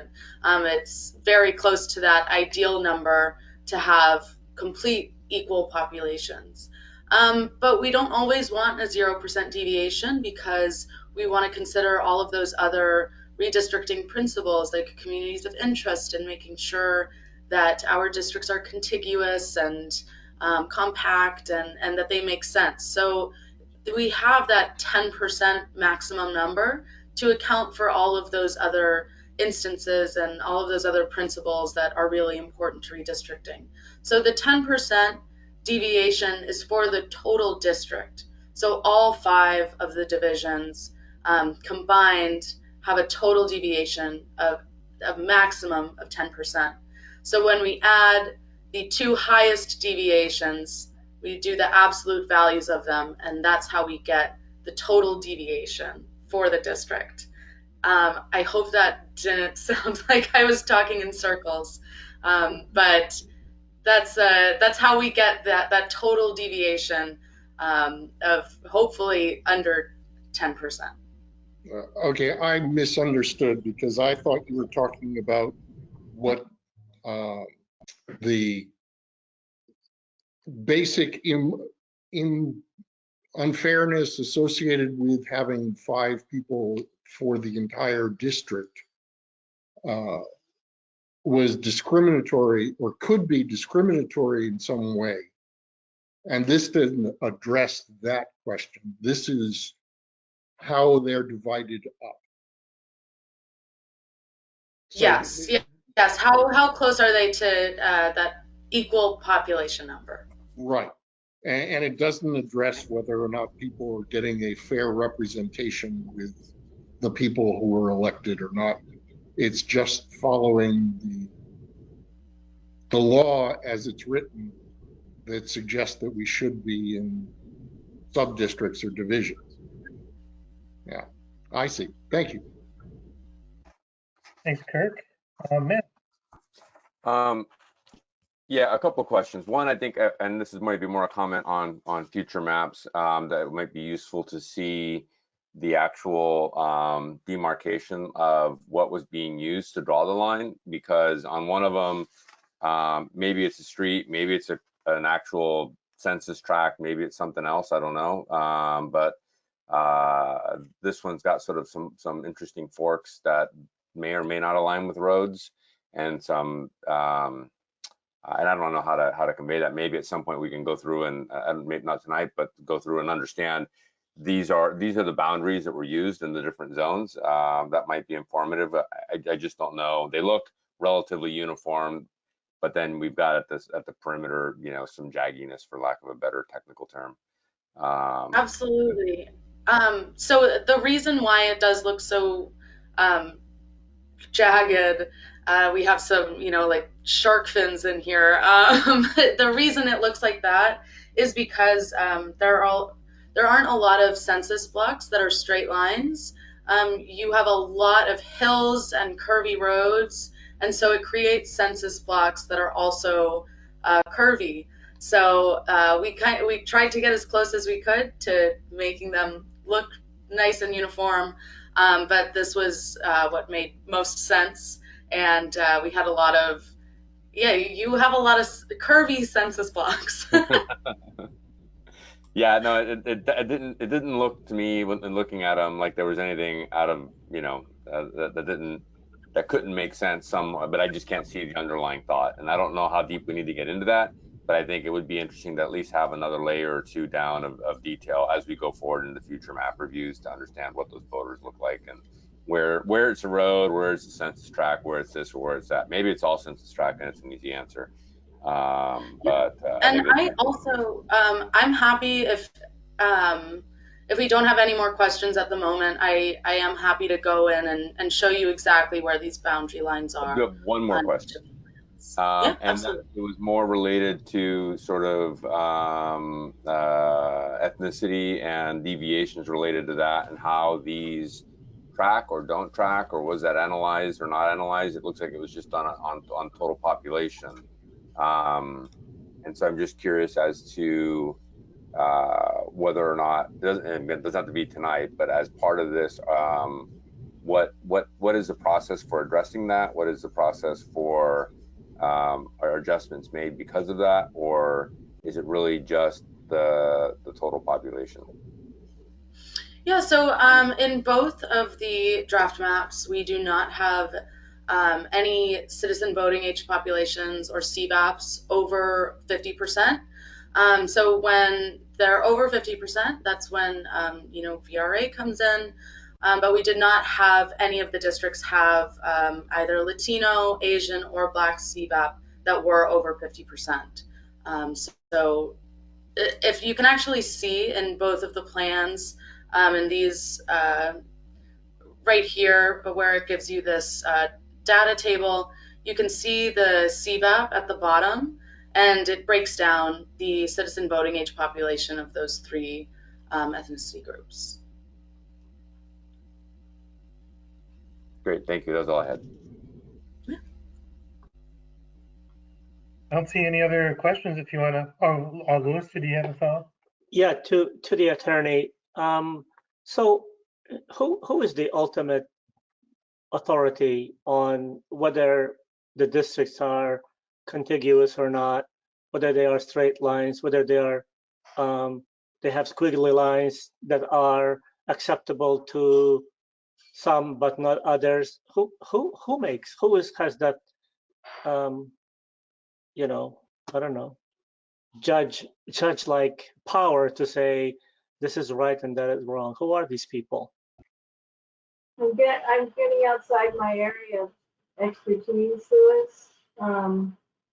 I can ask Kim Manolius, who's the attorney at my firm that does these. I just don't have those answers. But my understanding is if you follow the law when these get set, and then the board adopts those maps, they're valid. And I'd have to look and see, who, if you have followed the law, who can challenge and what kind of challenge that would be and what it would be based on. I have to look at that because it's just outside my area of expertise. Okay, yeah, so because I'm assuming that redistricting partners are helping us achieve that. So my question was, okay, once we achieve that, who says that? Who says, okay, this is right and that is wrong? And and I, who is going to be affected by it, I will probably have no say at it. I'll just have to accept it. So who's going to shove it down my throat? That's all. Thank you. Thanks, Louis. Do we have a second part of this presentation? Yeah, so I would, if possible, I'd love to just share my screen and we can quickly go through what the boundaries look like. And you should all also, along with the presentation, have access to the HTML plans as well. And if not, we can send them over. So is it possible to share my screen? Yeah, you should be able to click on that. Yeah, screen share since I've opened it up. Does it let you do it? Yes, it does. Okay, Perfect. There you go. All right. Okay, wonderful. So I'll just make this full screen. So as you can see, this is draft plan 1. So we'll just start in division 1 over here. The boundary here is San Juan Boulevard. Going down here to District 2. Following along census blocks.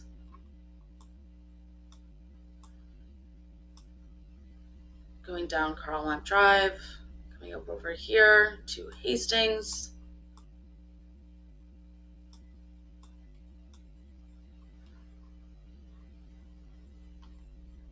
And then the boundary for District 3 and 2 is up over here.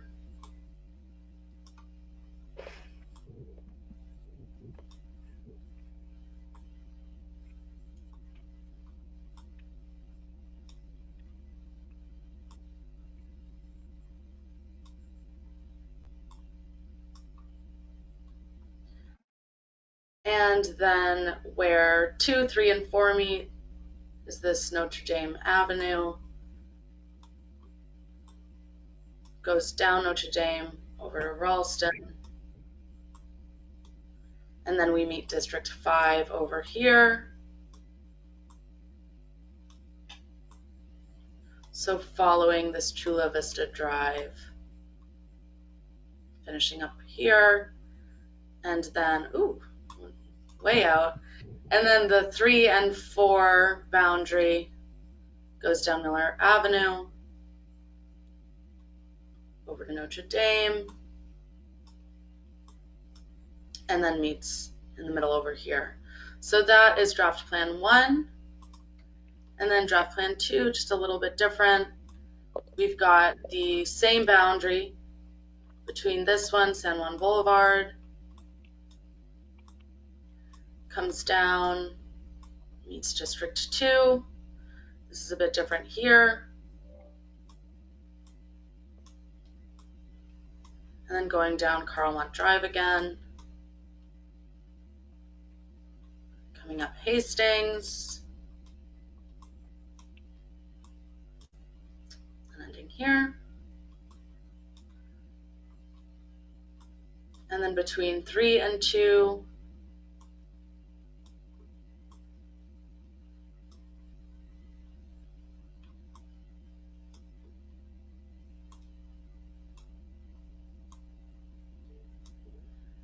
and then this is where 3, 4, and 2 meet.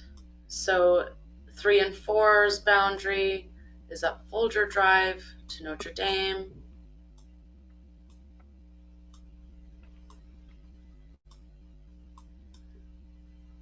Got this here.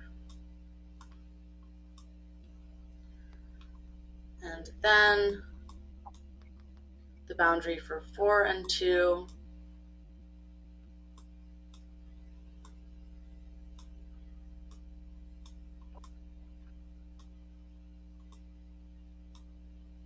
down Chula Vista again.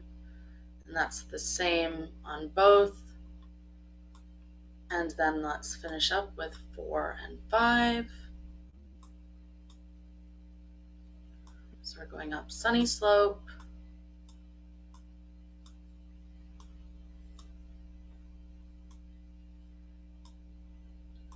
And then we go up El Camino Real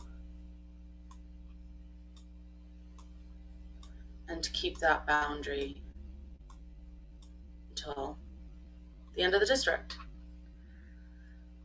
Is there anything that anybody wants to look up close on again? I know I went pretty fast through that, but you can all take a look at this too, because you should be able to have that HTML file.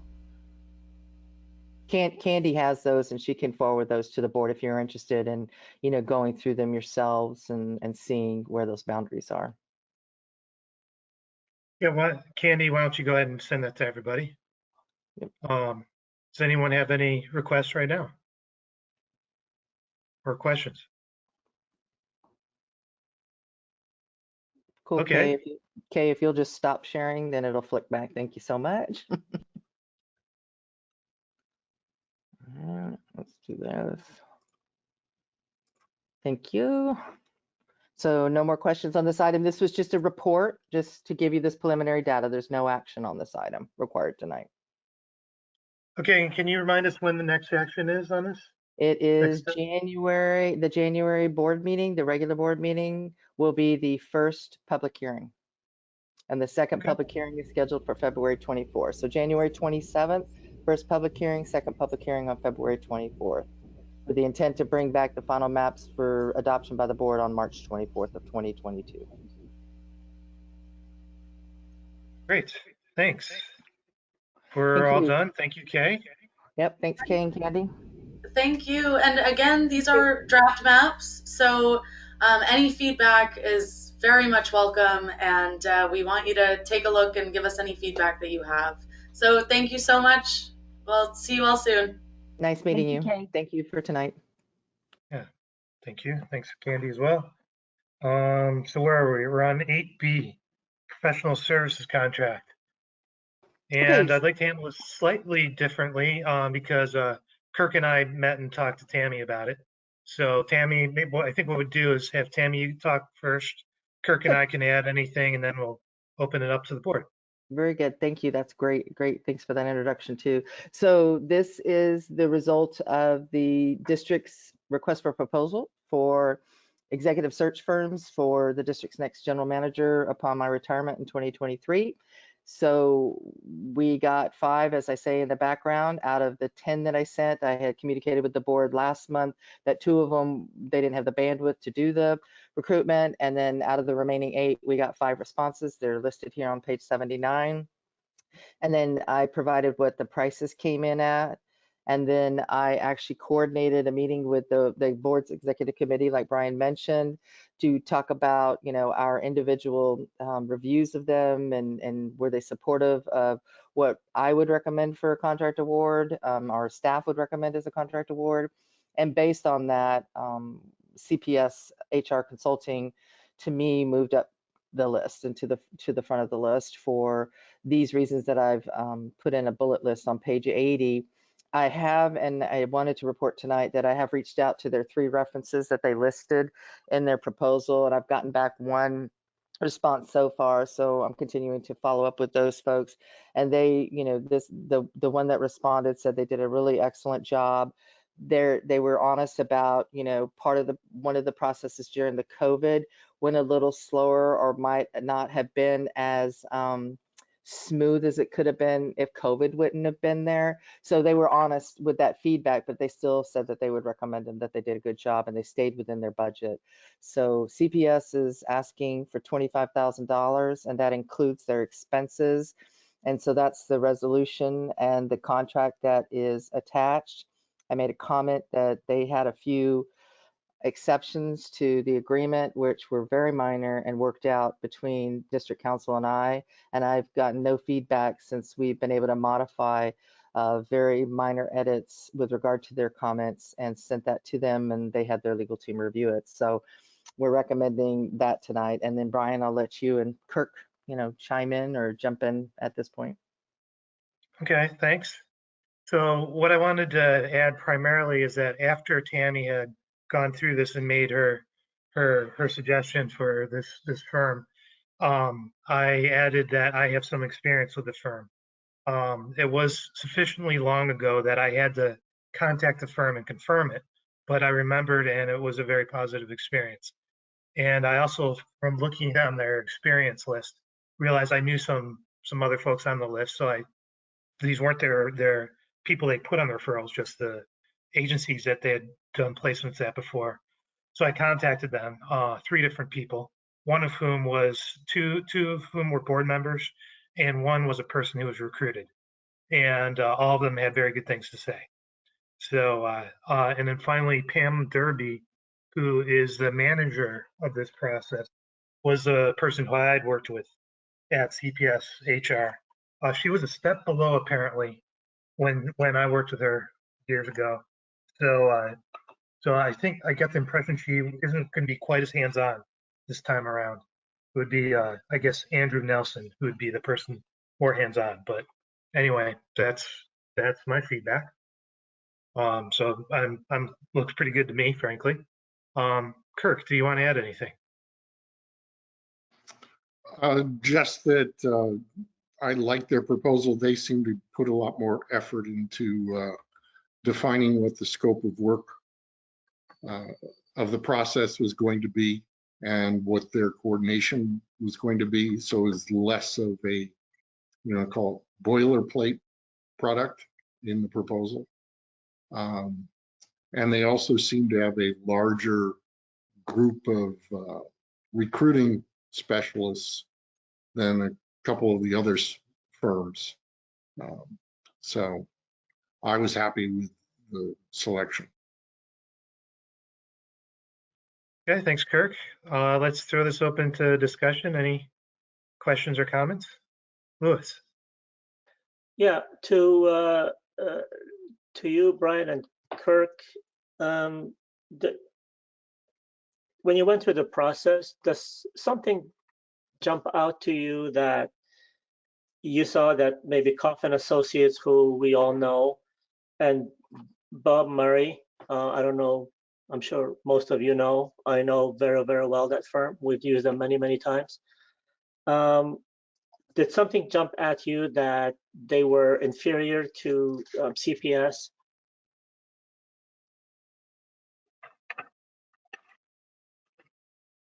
I would say no. I'm gonna have to go back and look at their stuff. Yeah, I mentioned it too because they came in lower than the one that you guys are recommending. That's all. That's the only reason. So what did you see in them that you would say, CPS were superior, even though they're a little bit, not much, but a little bit more expensive. I mean, I can answer from staff's perspective of reviewing these and my Yeah, comments. or Tammy. So Okay, for good, thank you. example, on Bob Murray and Associates, I noted that they didn't have a direct assigned person to work on it. They had they had a Gary or Joel, okay? And to me, that just meant we're gonna get whoever's available for the recruitment. And that to me seemed important. The other thing is their steps and just their approach to the scope. You know, you have this 3-phase process with CPS that was easy to follow, easy to understand. Bob Murray had 10 steps, okay? The other thing, I mean, Bob Murray had sample brochures, but their proposal was filled with a lot of resumes. I mean, that's the way I looked at it. And then their fee breakdown was very comparable. It totaled $24,000, and they had it broken down into $18,000 as a flat fee and then $6,000 for their expenses, which was fine. And then they did list some optional services. And then they did comply with the board's request, which would be if a candidate got hired and they didn't last 12 months or they moved on, that they would come in and do another recruitment. So those were my comments on Bob Murray. On Cough, you know, they just merged with Gallagher and Company. So they're now merged with them, who has a lot of experience. They did have a really solid 35-year experienced recruiter. And they had 5 steps and 12 to 14. One of the things they said they would do, though, is their reports would only be electronic. Okay. And I'm not saying I'm being petty, but I do know that sometimes we want to see things, you know, to where we have paper. And in fact, they did submit their proposal electronically. They said that they would be working on virtual interviews only, where CPS had a little bit of flexibility built in, that if the board wanted to meet candidates in person and it was safe to do so, they would do that. And then their fee was 17,000 flat fee with 5,000 in expenses. And again, they were committed to bringing in the bringing back if a candidate didn't make it to 12 months. So really, I had to say in the staff report, they're all responsive. It was just who provided the most succinct proposal. The one thing that really stood out for me with CPS too, as I mentioned, is just how they broke down their fees and their milestones, like their objectives to help the board get along with this recruitment.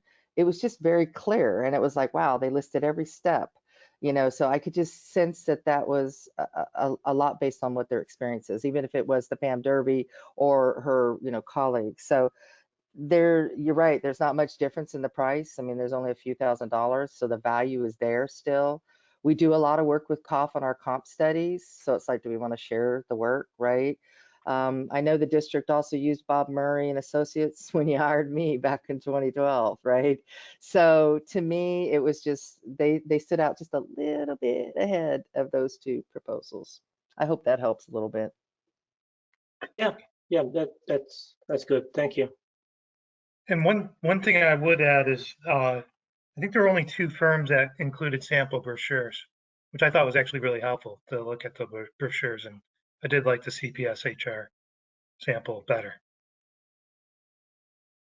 I like that they listed all of the resources they were going to use to advertise the position. I mean, I just think when you see that in their proposal, and let me see if I can scroll down there, that just stuck out to me. And I said, wow, those are all resources I try to use when I do recruitments here too. And that just shows organization to me, and just the fact that they do a lot of these types of recruitments.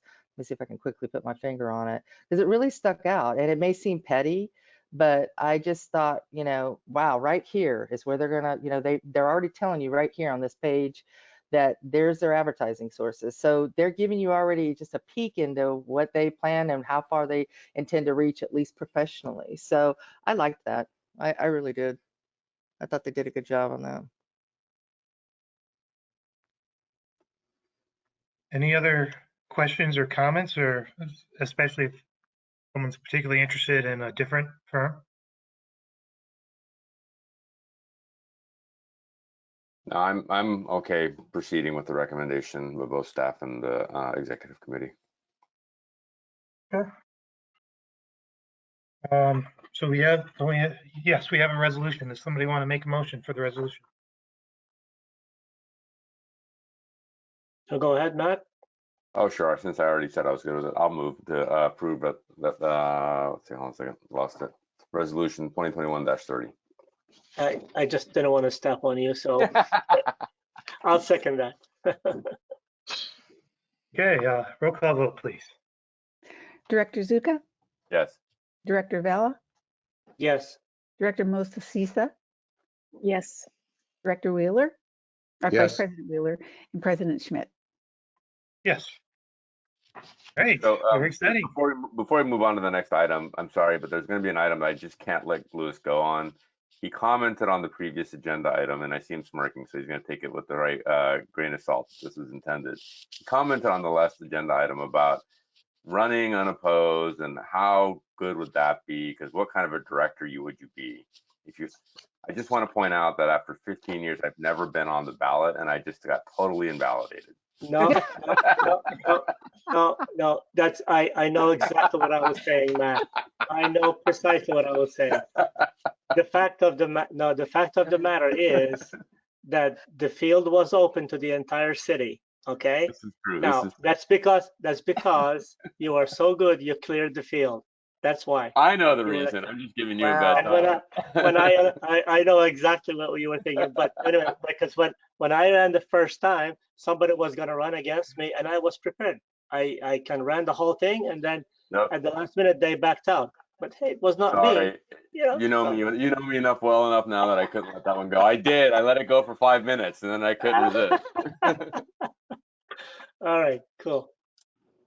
Okay. President Smith, the second part of this item was, you asked that I put on, is to discuss whether the board wants to have a committee work with the consultant and then have regular reports to the full board. So that's the second part of this item. It doesn't require, a resolution or anything, but you wanted to have that discussion and you wanted it on the agenda. So Tammy, are you asking for somebody else other than the president and vice president?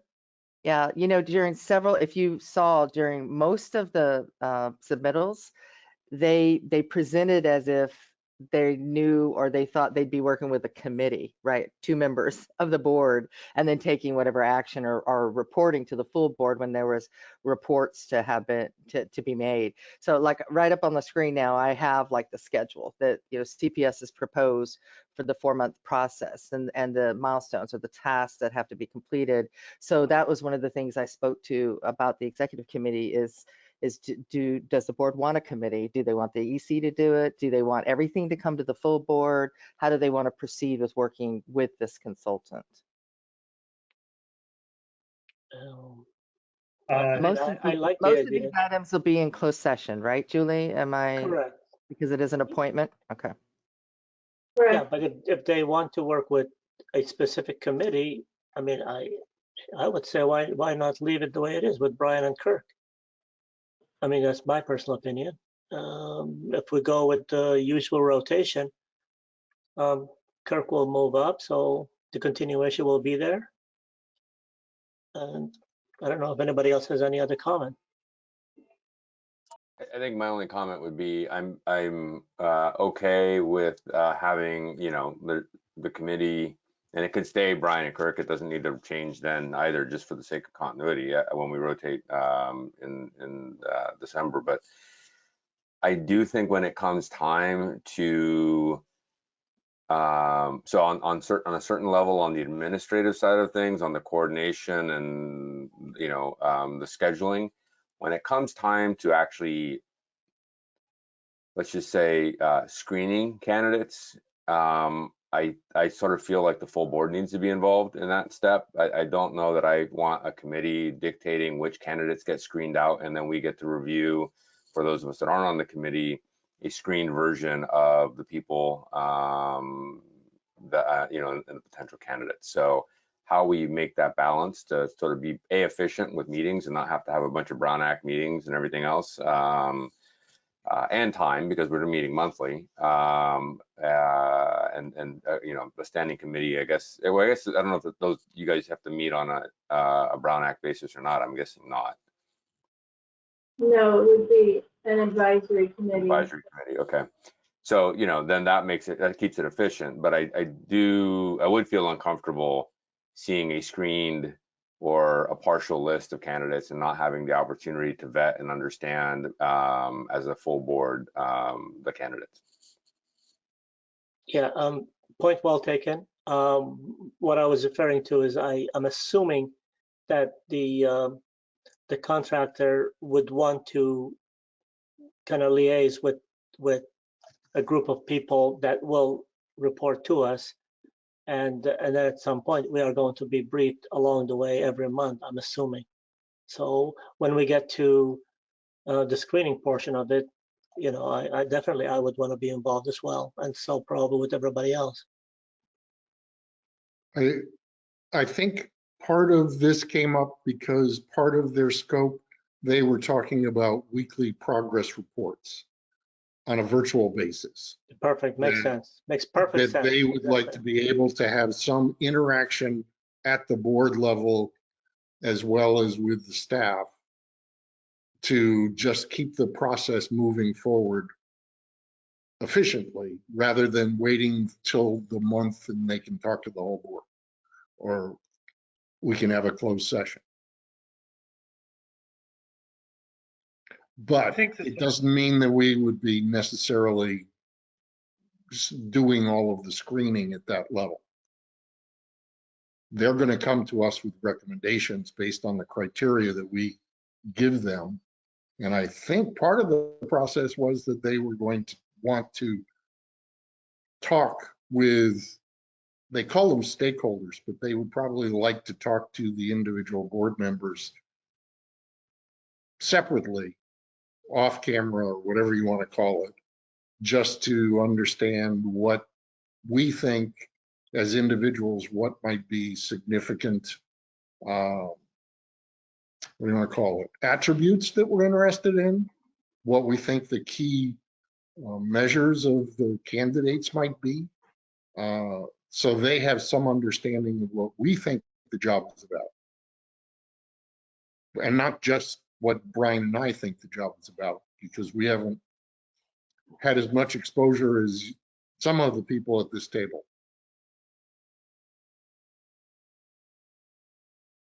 Thanks, Kirk. That all sounds fine to me. I think it seems like we're in pretty reasonable range of agreement. Tammy, when would this start?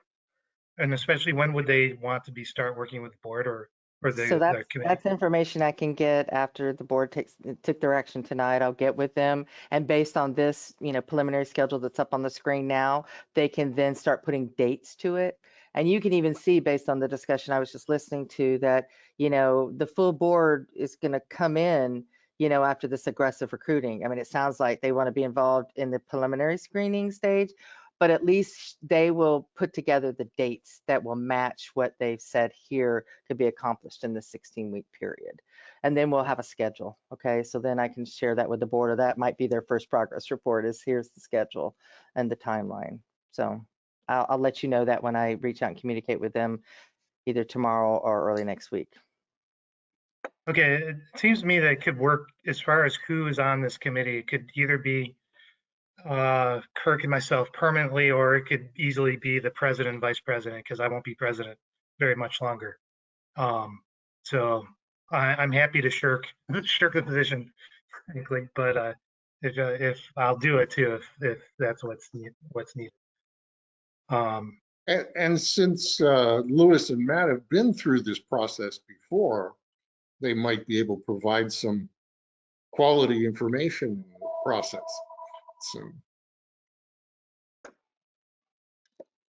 So. Kathy, you wanted to add in? Yeah, I had a question in terms of the role of the committee. So if I'm looking at the timeline, the agency will meet with each of us individually to kind of get our perspective on what we think a general manager should be. And would they meet then with the committee to go over the draft brochure? Like, I'm wondering at what points in this timeline is committee specific, and then at what point the rest of the board would be part of it. I would assume like when we get the preliminary screening, we'll be able to review the candidates. But I'm just trying to figure out the role of the committee prior to. And maybe we ask that. Maybe that's something that, I ask them and I work with them to do to identify when they give us the schedule, the specific dates. Okay. Hey, this is based on the conversation last night. And then that way the full board can review that and say, yes, we're in agreement with that. We're in agreement that those are committee tasks and that this is a full board task. Okay, That sounds perfect. reasonable. I'm not opposed to the committee, don't get me wrong. Yeah. I'm just trying to Yeah. understand the differences. No, but that would be helpful, right? So that everybody knows from the very beginning that these are committee driven and these are full board driven. Yeah. That'll help the consultant as well. Our next meeting is a little bit earlier. It's November 17th, if I recall correctly. Do we want to defer the decision on this then, and we'll have some more information at that point? That looks good to, unless people feel otherwise, maybe we can do that. That works for me. I like the idea of coming back with more specificity on which tasks and when we're going to see what. Like, do we need to see or want to see the draft brochure? I think those might have been brought up. Is that, and are we going to be meeting monthly in closed session to talk about it, or what is the schedule? Because I look at 4 months on what's being shared on the screen right now. Is that 4 closed session meetings during the regular board meeting? Would that be the plan? Yes. So maybe when we get them under contract, they can. We can either have more they can come back and lay that out for us, or staff can lay that out for us based on conversations with them, and then we can talk about the committee and finalize that. I'm happy. Louis and I take full credit for hiring Tammy, but or blame, depending on your. Sorry, I was Tammy. about to say, right? But I in will all stay honesty, quiet. a lot of it was done. We had, it was. There were a lot of other things going on there, and Yeah. wouldn't want to repeat that process in 100 million years. So the recruitment process, I think, was the least of our worries at that point in time.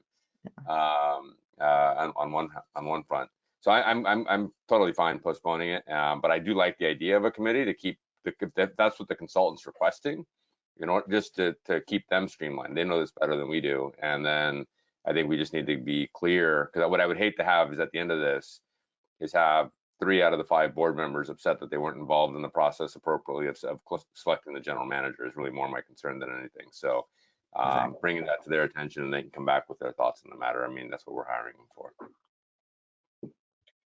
Thanks, Matt. Tammy, do you think you have what you need to talk I to really them? do. It'll also give you at that first meeting in November an opportunity to meet them, right? We'll actually be able to see them and meet them and talk about that during the closed session. Yeah, that'll be perfect.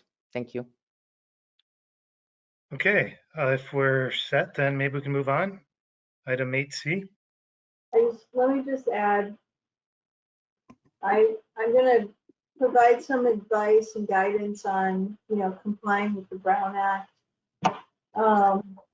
Because obviously it is an appointment, but not everything can fall under the closed session.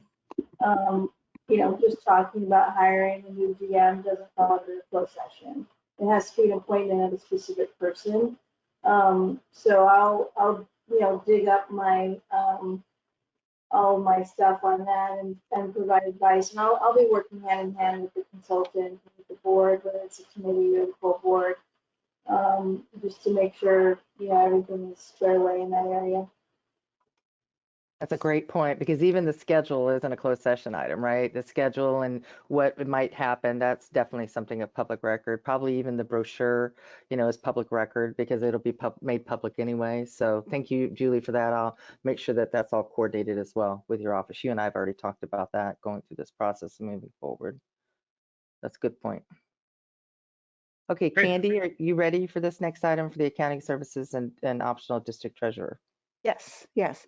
As you are well aware, Jeff Ira retired in April of 2020, and his firm graciously continued to work with staff reviewing the financials on a monthly basis. But because they are no longer, once he retired, the firm changed their focus and they're no longer working with governmental agencies. We're their last one. So they have planned on exiting in January 15th in 2022.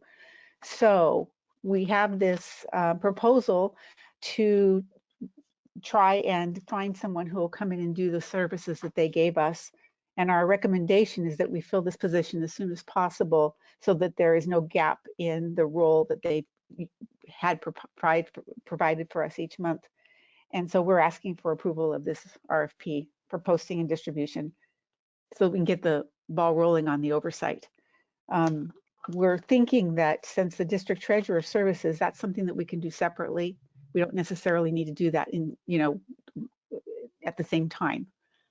But this accounting services is an important part of our processes in-house. So that's what we're recommending. Any questions from the board? Matt? So just to be clear, because if we have to have someone on board by January 15th, I think we're a little late, to be honest, if we're gonna talk about district treasurer services too. So is the recommendation, as I read it on the agenda item, it's for an RFP for both the professional accounting services and optional district treasurer services. Is that what you're saying, Candy? It's for both? It's for both, but if you can do the accounting side and separate it from the district treasurer position, that would be more opportunity. I mean, that would be a better solution for us. Because the treasurer, I mean, if who we hire, if they want to be the treasurer, if they are appointed to the treasurer position, that's a possibility too.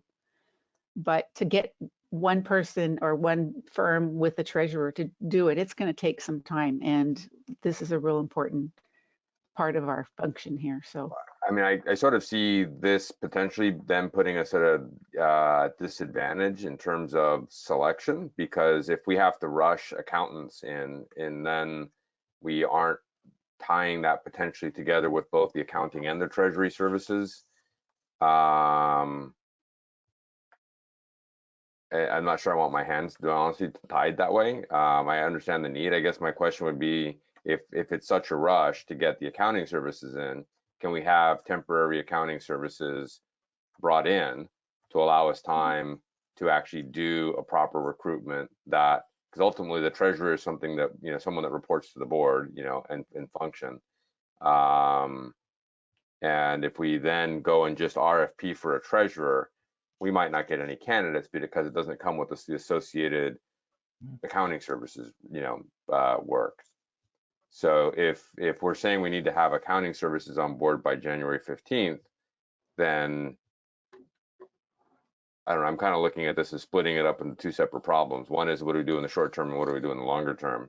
So it's a great observation. We talked about it, and this was all approved, right? And just for Kathy's benefit too, this RFP was approved, and as you recall, there was this parallel notice of vacancy. Remember that? There was a lot of board discussion, and staff was saying no to that notice of vacancy, that whole appointment process. We preferred to do this. So then we combined the RFP to have both services, the monthly accounting services or professional accounting services, and the optional, at the board's option, district treasurer services. So we didn't change, we just updated it. We went out and searched for some more firms besides the one that, not the candidate that Jeff said is, is not viable, he is, and found firms that do both, right? They can provide it, because you're absolutely right. Why do they want to be district treasurer without this financial piece of the, monthly accounting for the district, right? So we even when Candy and I worked on this schedule, when she drafted it, we wanted to make sure that we pushed it out enough, so because we're working around holidays, right, to make sure that we would give any submitters the time necessary in order to put together a proposal and make sure that they would more than likely be interested in proposing on both. So then the board could either say, yeah, let's go forward with the accounting, and let's figure out that maybe we want to do that notice of vacancy process that, as I recall, was Dave Warden's idea. Right. When he was on the board. That was never my biggest. No. I wasn't a big fan of that. But, it was quite a discussion, but fine. we still included it because that was drafted at the same time, right, as this thing. And I remember this. I guess my concern is if we think about the timing, it's the end of October. We have an early meeting in November. So the soonest the board would consider any candidates would be really January. I mean, by the time you do 30 days out on the street to get people out, people that have proposals, and that comes back in, but then we're out of accounting services in the middle of January. So We'd be able to find some interim services. okay, Yeah, that should not be difficult at all. Definitely. that was all. Thanks, Matt. Louis. Thank you, Brian. Two things. Number one, would the current accountant be amiable to extend their services for a couple more months?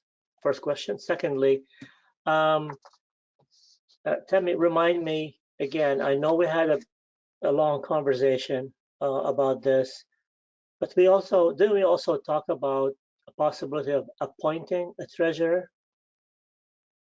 I mean, it Yeah, could be so somebody who's retired, because that could be somebody that could do it the same way as we are doing it, like a volunteer basis almost, and somebody who has, financial experience, and maybe a treasurer to just take a quick look at, what's going on, and to be kind of a liaison between the board and the financial services.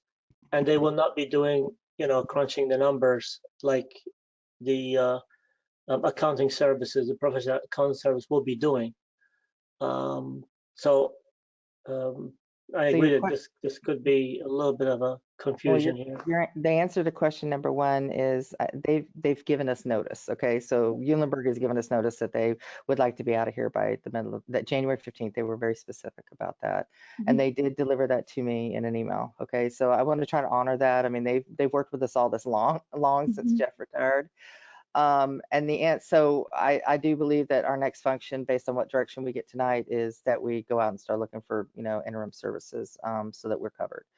The answer to the second question, let's just scroll down to that notice, and I'll just help remind the differences in this. The board choosing the district treasurer through an RFP process means it will be contractual, just like it was with Jeff Ira and Eulenberg. Okay, when you put this notice out, it's going to be by appointment. Okay, right now, because the water code allows the board to select appointed public officials like the district engineer, the district council, district treasurer, and your general manager, we're all by contract.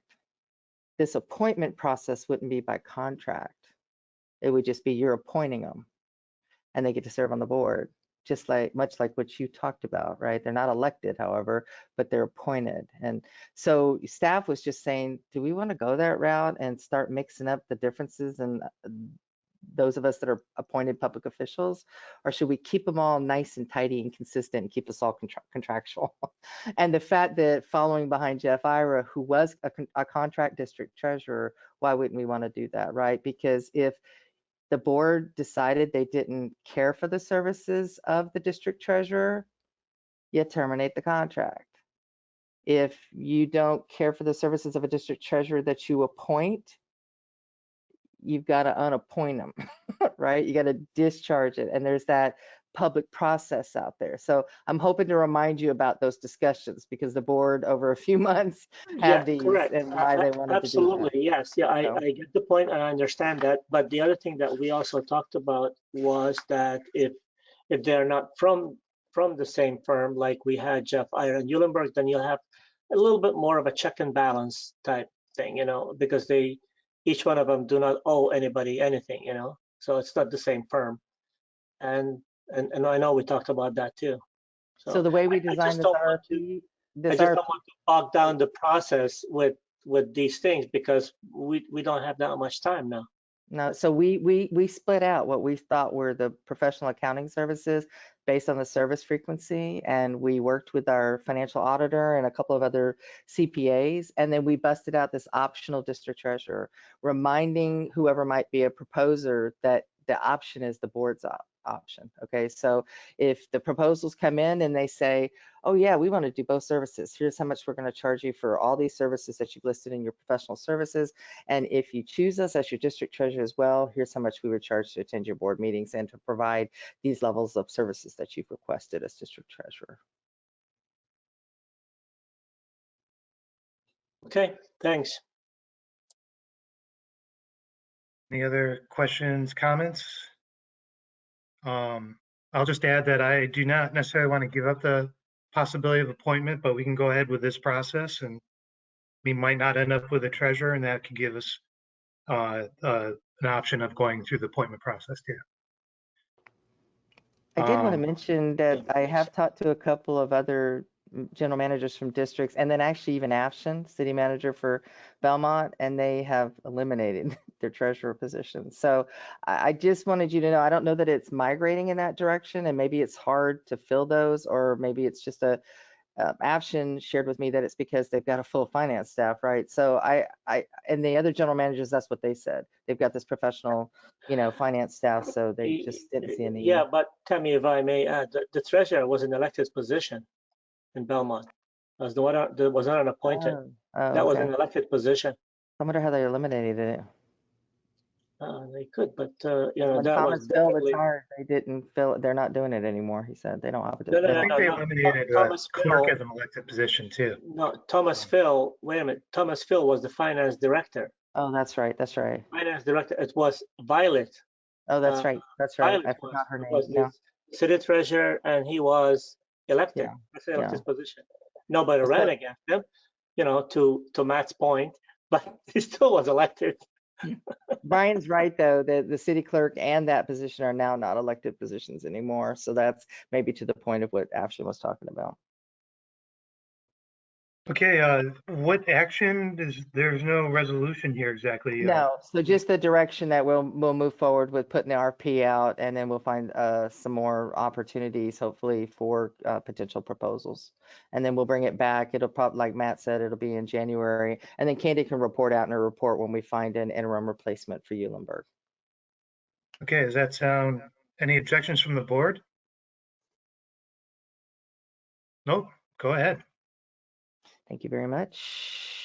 So I'd like to do a quick time check. Getting a little late and we got more to go, and then we have closed session. Tammy, would it make sense to defer this next item? I can't hear you, Tammy. So sorry. I'm happy to do that. In fact, there's really not more to report than what's written. The board always asks me at mid-year or at least halfway through the year to report, and I actually postponed it from last month, to be frank, because we don't have an August meeting anymore. But it's pretty self-explanatory, just showing where we are with the strategic plan. And unless there were going to be questions by the board, I didn't have anything else to offer on this report. It was really just a report and no action required. Okay, I did have some questions, but I was thinking maybe we could put that off. It can go to next month if that's the will of the board, no problem. Board okay with that? All right, let's move on then. Item 8E. So board members, this is the monthly drought report, but there's actually three components to this. There's the information that I've been providing the last few months, and then there's actually an action item that we're requesting that the board consider augmenting the Lawn Be Gone operations budget line item by $100,000. And so there is a resolution that we'd like the board to consider. And then Jeanette is here tonight if the board would like to have just an update on the water conservation efforts. So if you want to save some more time, I mean, if you have any questions on the drought information that I've been providing, I'll be glad to try and answer those. But we would like you to consider the budget amendment to the Lawn Be Gone item, which is item 8E2. And then again, Jeanette's here if you have any questions regarding the water conservation program. Any questions? And the board remembers, we're trying to get out ahead of that and want to get that HOA approved for their Lawn Be Gone project, which was totaling $64,000. So that's why we need the budget amendment so that we are able to process that and potentially another one, another phase of another project. Right. I did have one question about that rebate by that large one. Is that the largest one we've ever had? To date, that's the largest one, right, Jeanette? I mean, I believe that's the largest one we've had. Correct, yes. Okay, I was going to suggest that maybe we give them a little certificate for doing the best Lawn Be Gone we've had, basically. Yeah, we'll do that. How about when they finish it? So when they complete it. I think we were actually talking about some signs, Signage, some kind yeah. of recognition. Yeah. Great, Yeah. great. Yeah. Okay, I'm looking for, is there a resolution or you just need a? There is a resolution. Item 2 is resolution 21-31, authorizing an FY 21-22 operations budget amendment in the amount of $100,000 to the Lawn Be Gone program. What page is that? Sorry, let me scroll through. I apologize. So 174. 174. Thank you. Right there. Right. Okay. I seem to be missing the resolution. Maybe it must Yeah, me too. Yeah, some of us do not have that resolution. I wasn't in your board packets? No, No, I I have don't a have it either. Ooh, blank page after 174. You're kidding. Okay, All sorry. right, can we take a quick look at that and just make sure Yeah, we're it skips okay with it? skips Here it from is. 174 to 177. So You're kidding. Oh, I'm sorry. I think we can just look at it on screen. Sure, here it is. It's a 2-pager. Let me know when you want me to scroll to the next one. It's actually just a little bit of a half page.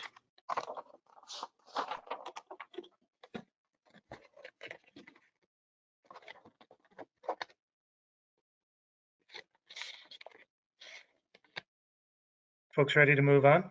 Mhm. Okay.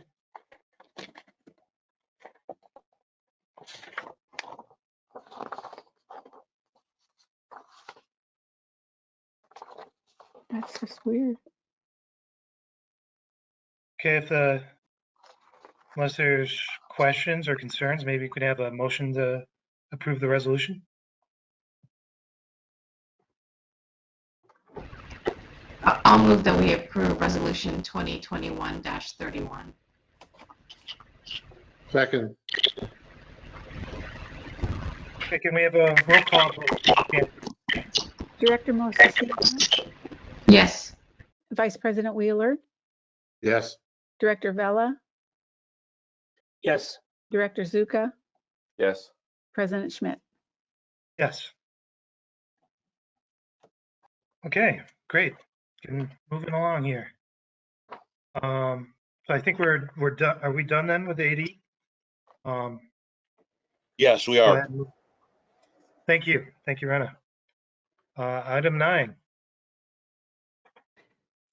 Oh, manager's report. All right. So besides the fact that I shared with the board that the F Street parcel closed and the funds have been deposited in the bank, I just did a brief report on the report from the CalPERS Annual Education Forum, and I wanted to draw attention to this graph that's on the screen now, entitled Challenges to Achieving the Target Returns. And it better explains the volatility of the market for the pension program. Showing to the left this 10-year treasury, how the treasuries were yielding so much money. This is back in the days from 1961 through 84-ish when the CalPERS was super funded and there were no employer contributions, right? And treasuries were paying a bunch of money in interest or returns. And then they plummeted in the mid-80s, early to mid-80s, and then they've done nothing but go down, down, down. So what that resulted in this white line in the middle, the discount rate, when it was so much lower back in the 60s and starting white's been increased, and this kind of tangerine color about the investments and then what their returns are on this orange line up here, the performance, is just they had to quickly turn around and learn how to invest money, right? And what were going to yield the safe returns for the fund, and why last year it was 23.1% returns. And we don't have years like that all of the time, right? So right now, here's the status of the CalPERS. It's a $469 billion plan. And I just reported that 21.3 was the returns for fiscal year end 21, June 30th. And that's from 4.7 from the prior fiscal year. You'll see here that they moved from being 71% funded to 82% funded. And then they always split up this dollar and show for an annuitant who's receiving their pension, you know, where that dollar comes from. That 60% is based on investment earnings, 29 is based on what the employers contribute, and 11 cents of every retirement dollar is what we've put in as employees. So I just thought it was interesting because what they're talking about now is what should the discount rate be? And it brought to mind when you hear from the PARS team on our Section 115 trust, the many years of discussions when we started, when it predated me coming here in 2012. Then in 2011, when the trust was established, there was like an expectation of a 7.5% return. Back then, that was not unreasonable. But that this board every year, when they get that review, and we just went over it as a staff with the PARS team, that through the years we've reduced that down to 5.5% in the investment portfolio, which was very sensible, right? So that we could see that the returns are not going to ever be as high as 7.5%, or they haven't been that high, and PERS is just taking a lot longer to do that. So starting next month, they're going to be looking at the discount rate. It dropped from 7% to 6.8% where it is now, and it looks like that's probably based on the conference where it's going to land. It means that these returns at 23%, we won't start seeing it in the pool that we're in for a couple of years, because that's how it works at PERS for the smoothing. But for now, I just thought it was interesting information, and they were easy to follow and easy to read graphs. So I wanted to share those with the board. If you'll indulge me for just one other little tiny report, last month we talked about minutes. You remember that book of minutes you got last month? And so what I wanted to show is, and let me figure out where my little X is. I wanted to show what we did between last month and this month. Let me get out to the website really quick. So what we did, and we wanted to try to show the board that we could put the video recording. So the minutes take a lot of time. They've always have. I've been doing minutes since 1991 when I entered public service, and I don't want to divulge how long I've been doing this. But what we did is we worked with John, and I thank Monique for coordinating this with John, to download the video from GoToMeeting into a YouTube video. And the reason why he uses this is because you can have the closed caption. So you can see that if there is somebody who has any disabilities, you can see that it reads at the bottom of the page, okay? And that was important to us as staff because our website has been through a phase 1 assessment, and we wanted to make sure that we continue to do that. So we just wanted to show you that the ability is there to have the video available. If we're able to, at some point, bring back to the board the fact that we would like to visit the issue again about action only minutes, okay? Because it would help staff, and it would be one less task, and district council wouldn't have to be involved in it anymore. Not that we're offended by the fact that she is. We route those things to many people, quite frankly, to show them and see that they review those sections. So it would be useful and helpful. So we just wanted to be able to give you that that little preview, and you can see it out here. It's on this webpage, and it's right here where you would click it. Okay, so I just wanted to give you that so you can look at it and have your thought process with you. And I'll bring back up the agenda and let you move on to Candy's report next, unless there's any questions for me. I shouldn't have zapped it and closed it. Oh no, I didn't. There you go. I'm sorry. I didn't close it. So that's all for my report. Thanks, Tammy. Any questions for Tammy? Matt? Yeah, on the video, is it possible to, I mean, I think, how is it just 1 month that we'd be looking to leave up there? Can we leave it up for the last year? What would be the intent? Because YouTube has got a lot of storage. Yeah, so Julie and I were talking about that, and I'll bring that information back next month. Okay. The law is 30 days. We've talked about, the potential of leaving up a couple of months worth. We want to be careful about, what we have out there, right? And especially after the minutes are adopted.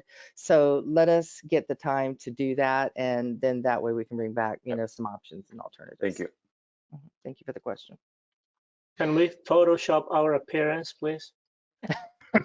No, it's a public record. I wasn't even there at the last meeting, so I'm just all black. My little square is black If we up can there. get off of this platform and go to Zoom, Zoom will do it for you, like live. Yeah. Yes, I certainly prefer my appearance on Zoom than elsewhere. But anyway, Kirk, did you have a comment or question? No, I had just left my mic open, sorry. Okay. Great. And for what it's worth, I think transparency would be great to keep the more videos up, but we can address that when it comes. Let's move on to administrative services. I have really nothing more to report other than just to remind those of you who are coming close to your sexual harassment prevention education that you take a look at your dates, and the training part is on my report as well. And if any of you need to get that, I can forward that to you, the one that Tammy just sent me. Okay, thanks, Candy. Any questions for Candy? Nope. All right, on to operations. Yeah, on the first page, page 186, the Urban Water Management Plan update. This will be the last time you'll see this until we go through the process again. But we filed all the documents with the state. Marty uploaded all that, took care of it for us. On the next page, page 187, I always like to point out how busy we are going out there locating our facilities.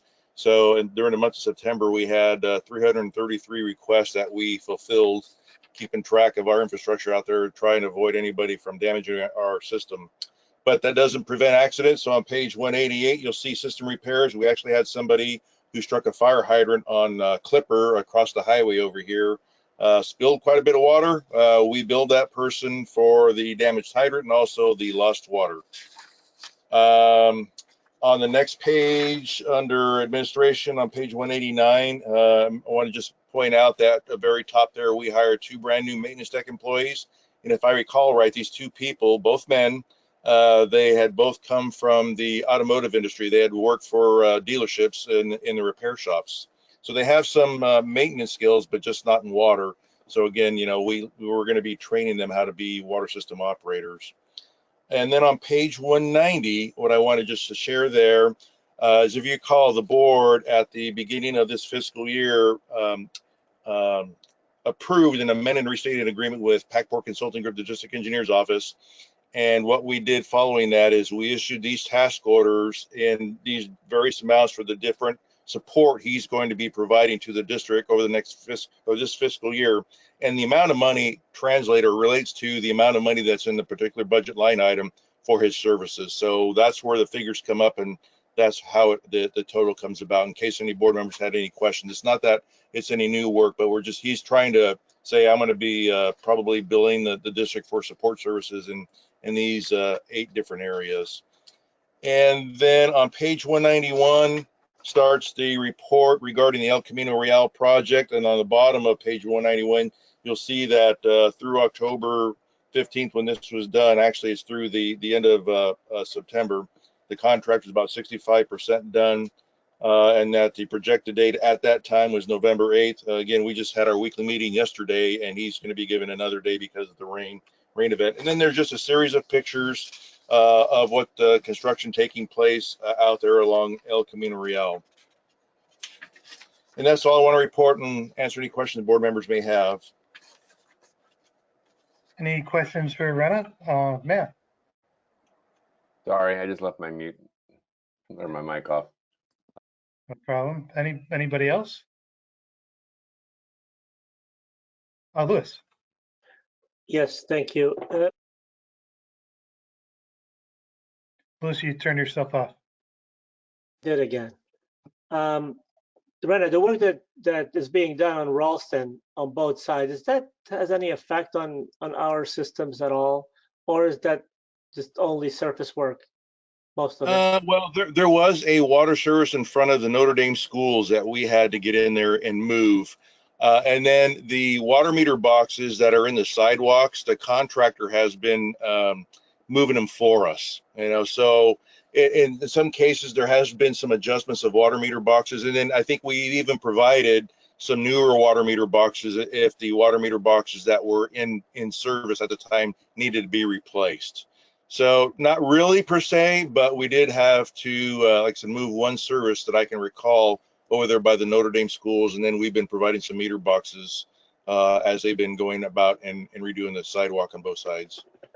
And somebody from staff is kind of keeping an eye on when they move our stuff.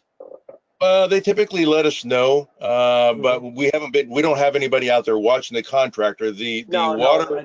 I didn't mean that, you know, I mean, but eventually afterwards, somebody will go and just take a look at maybe 2 or 3 boxes that they move, you know, just to make sure that they're done properly and they're not a hazard, you know.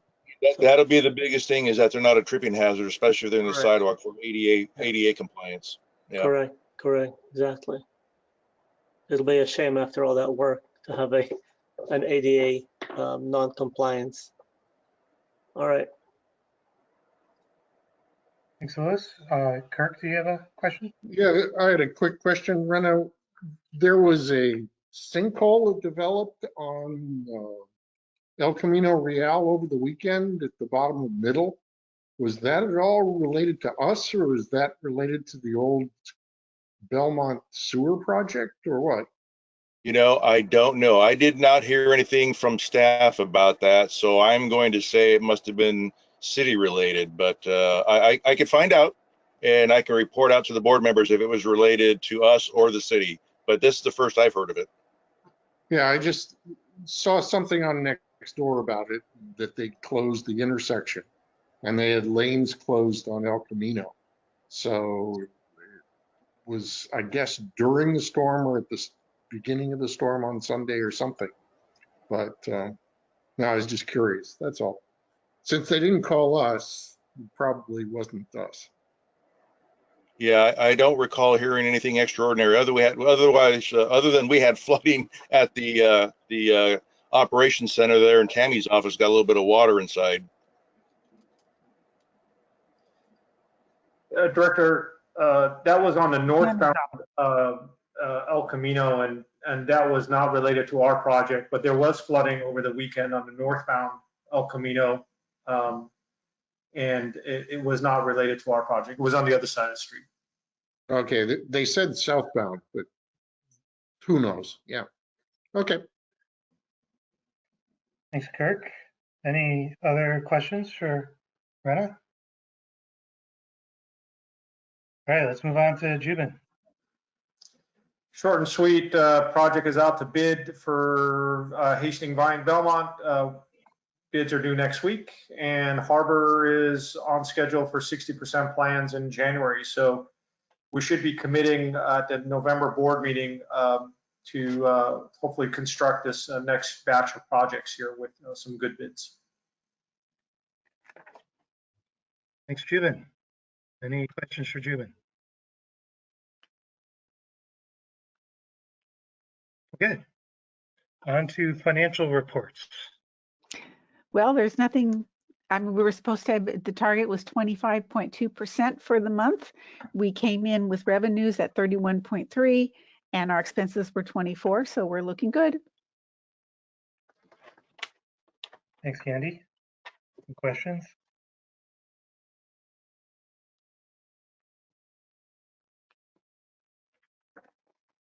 Okay, let's move on.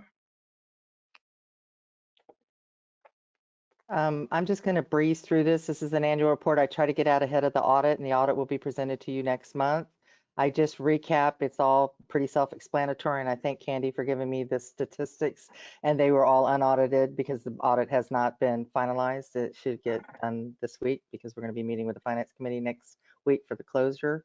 But here's the summary of the revenues and the expenditures and the difference that we had with regard to, bringing in more revenues than we spent out. And then the board had asked a few years ago that we put it in a pie chart, and helps show that the predominant amount of our budget goes toward purchase water and salaries. On this next slide, it busts it down in percentages. And Candy footnoted the difference in these actual expenditures versus the operating expenditures. And so we included this footnote on this slide. But the bulk of the budget is for purchase water and benefits. That's roughly 2/3 of it. And then the rest of it is broken down in all the services and the materials and supplies and utilities. This is a chart that's always nice to look at because it just ramps up or shows the, where we started back in 2012 when I became general manager and what the budget was like and how it's increased, and obviously the expenses as well. And then we have it over here in the table. Candy provides this, what the progress was made through fiscal year end 2021 on the revenue funded capital improvement program, which has been reported out. And then the net change in capital, which at the time, Betty Linville asked for this table, so to be included in this report. So this is a carryover from her regime when she was on the board of directors.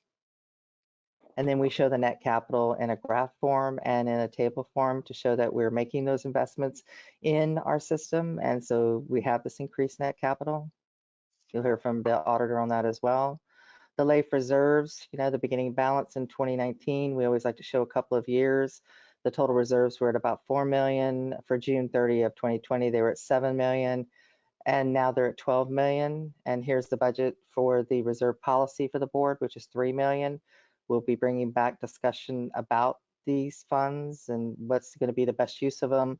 And we actually had a little bit of a preliminary discussion yesterday with day before yesterday with the HF&H rate study team.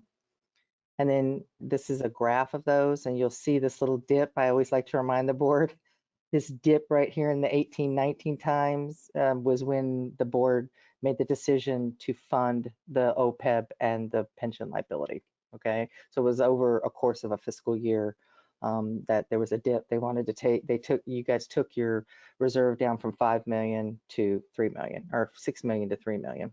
Mm-hmm. And then here's the miscellaneous. I just happy to report there's no litigation against the district. It's been several years now, and I'm very thankful for that because it takes up a ton of time and a ton of money. Any of the property claims as a result of water main breaks were all resolved by Aqua JPA and the district. That's just included in our premium that we pay. We've had to do the ongoing, which has been reported, operations under the declared state of emergency. We had our second year of zero water rate increases. We launched the customer portal. We have just been so busy with staff recruitments, training, and succession planning. And then all the CIPs that have been, either constructed or they're in the process of being completed. And then just this week, F Street parcel got sold, which was one of the board's objectives. So that's all. That was just a buzz through that PowerPoint, but it's pretty self-explanatory. So I knew you had it in your packet. Any questions? And you'll hear from the auditors next month that some of this might seem repetitious or more formal, but I like to get out ahead just so there's a layperson's report. Questions for Tammy?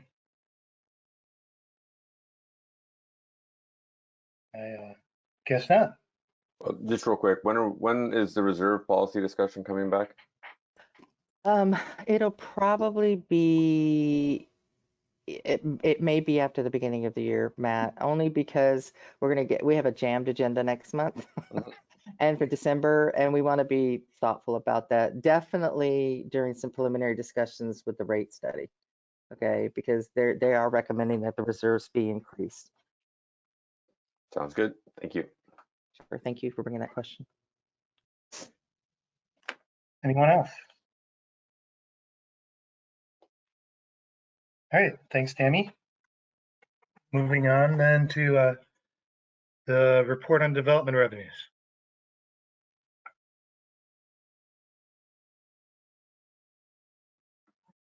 Can't hear you. Oh, so sorry. Thank you, Candy, for putting it together. Julie has always asked me, hey, do you guys still do that report every year? We are not required as an agency to do this. There are strict requirements in certain agencies that they have to produce this report, but it's just good, transparent government that we do it, okay? And this is all related to our water capacity charges or our development impact fees and our water demand offset fees. And I like it that we've done it ever since. And even if there's not been agreement in the way that it's been done, at least there's been a report that shows how much we recognized in water capacity charges and how much we brought in on water demand offset fees and the associated programs that are related to what that money could be spent on if we were compelled to only spend it on those items. So in this report, the first one is, you can see coming out of the program, is where the capacity charges were collected, okay? And Candy itemizes each project and how much was collected. So you can see in 2021, there were $63,604, okay? Which is a great big difference between 378,449, and that's because of COVID. That has to be the major reason, because development slowed way down during COVID. And then what she compares that to, or what we provide, is what we spent in that same time period. So if $63,604 was collected that could be spent on capital projects, you can see that we spent a total of $1.4 million. So it's not that we expect the development fees to cover our entire capital, but you can see that, you know, there was a beneficial use for that $64,000 in order to do this $1.4 million worth of capital. Same goes for the demand offset fees. Here's where they got collected, and in 2021, a mere $4,300 compared to what looks like pretty consistently about, you know, mid 40s or 50,000. And then for the last program year, we spent $41,565 on our outreach programs and our rebate programs. So in normal years, if you'll just notice the one before COVID, of course, this COVID hit us and hit us hard, those demand offset fees fund this program, meaning that when the rate study happens, they can see that, you know, the ratepayers are not having to spend as much money and you know, to promote water conservation. And this is the school programs and the public outreach materials and all of the rebate programs. So we like to just deliver this report. I like that it's been ongoing so that there's always a comparison from year to year, and we keep track of what we've collected over the years since the board updated the capacity charges back in 2015. So that concludes that report. Candy, unless you had something that you wanted to add? No. Or there's any questions? Any questions?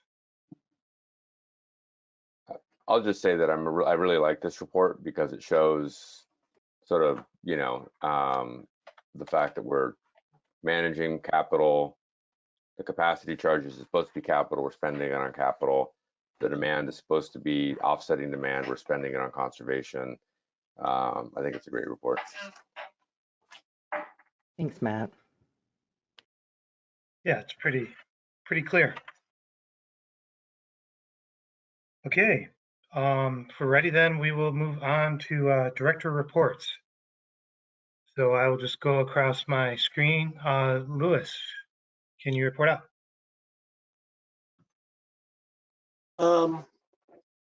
Not much. We had a meeting with Director Zuka and the GM on the performance, and I look forward to my first meeting on the finance committee next week. That's it. Thanks, Louis. Matt. Nothing to report. Thanks, Matt. Kirk. Tammy and I went to the HIA meeting again this month, and they are talking about a lot of development in Belmont and San Carlos. I was surprised to hear that their new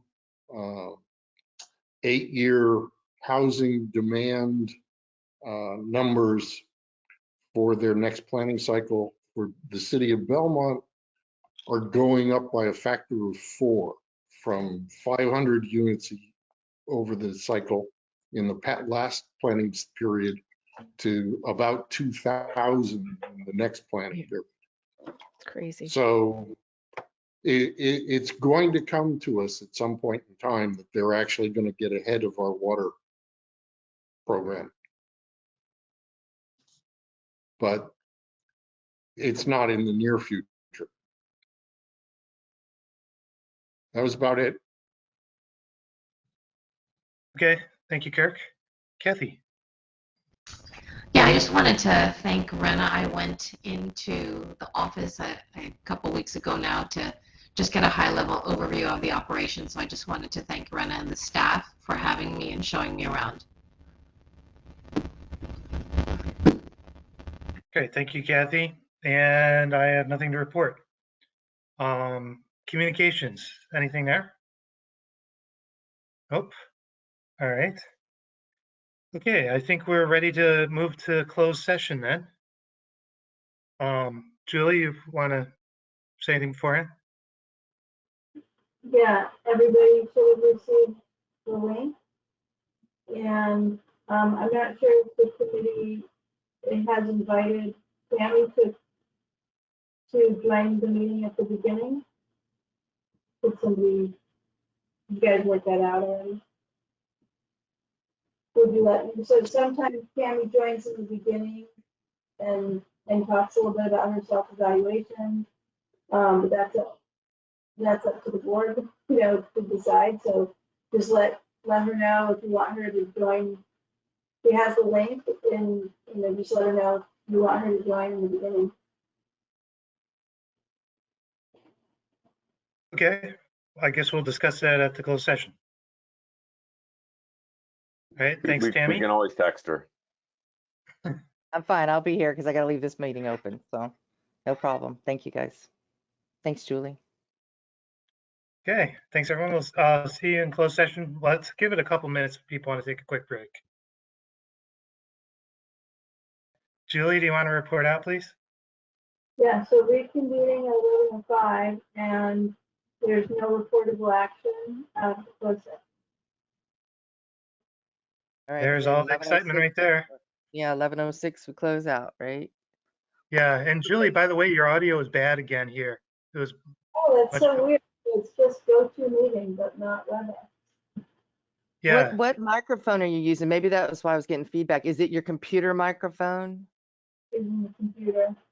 Oh, that could be it. Sometimes that happens when I use my camera microphone. I'll get feedback. That's why I always stick these headphones on. Julie was using a different software and it could hear her fine in the other software. Wow, how weird. Yeah, I haven't noticed that problem before though. So Anyway, okay, meeting adjourned. I'm exhausted. Thanks, I know, me everyone. too. Have a good evening, okay? Take care. Good Yeah, night. you too. Good All night. right, bye.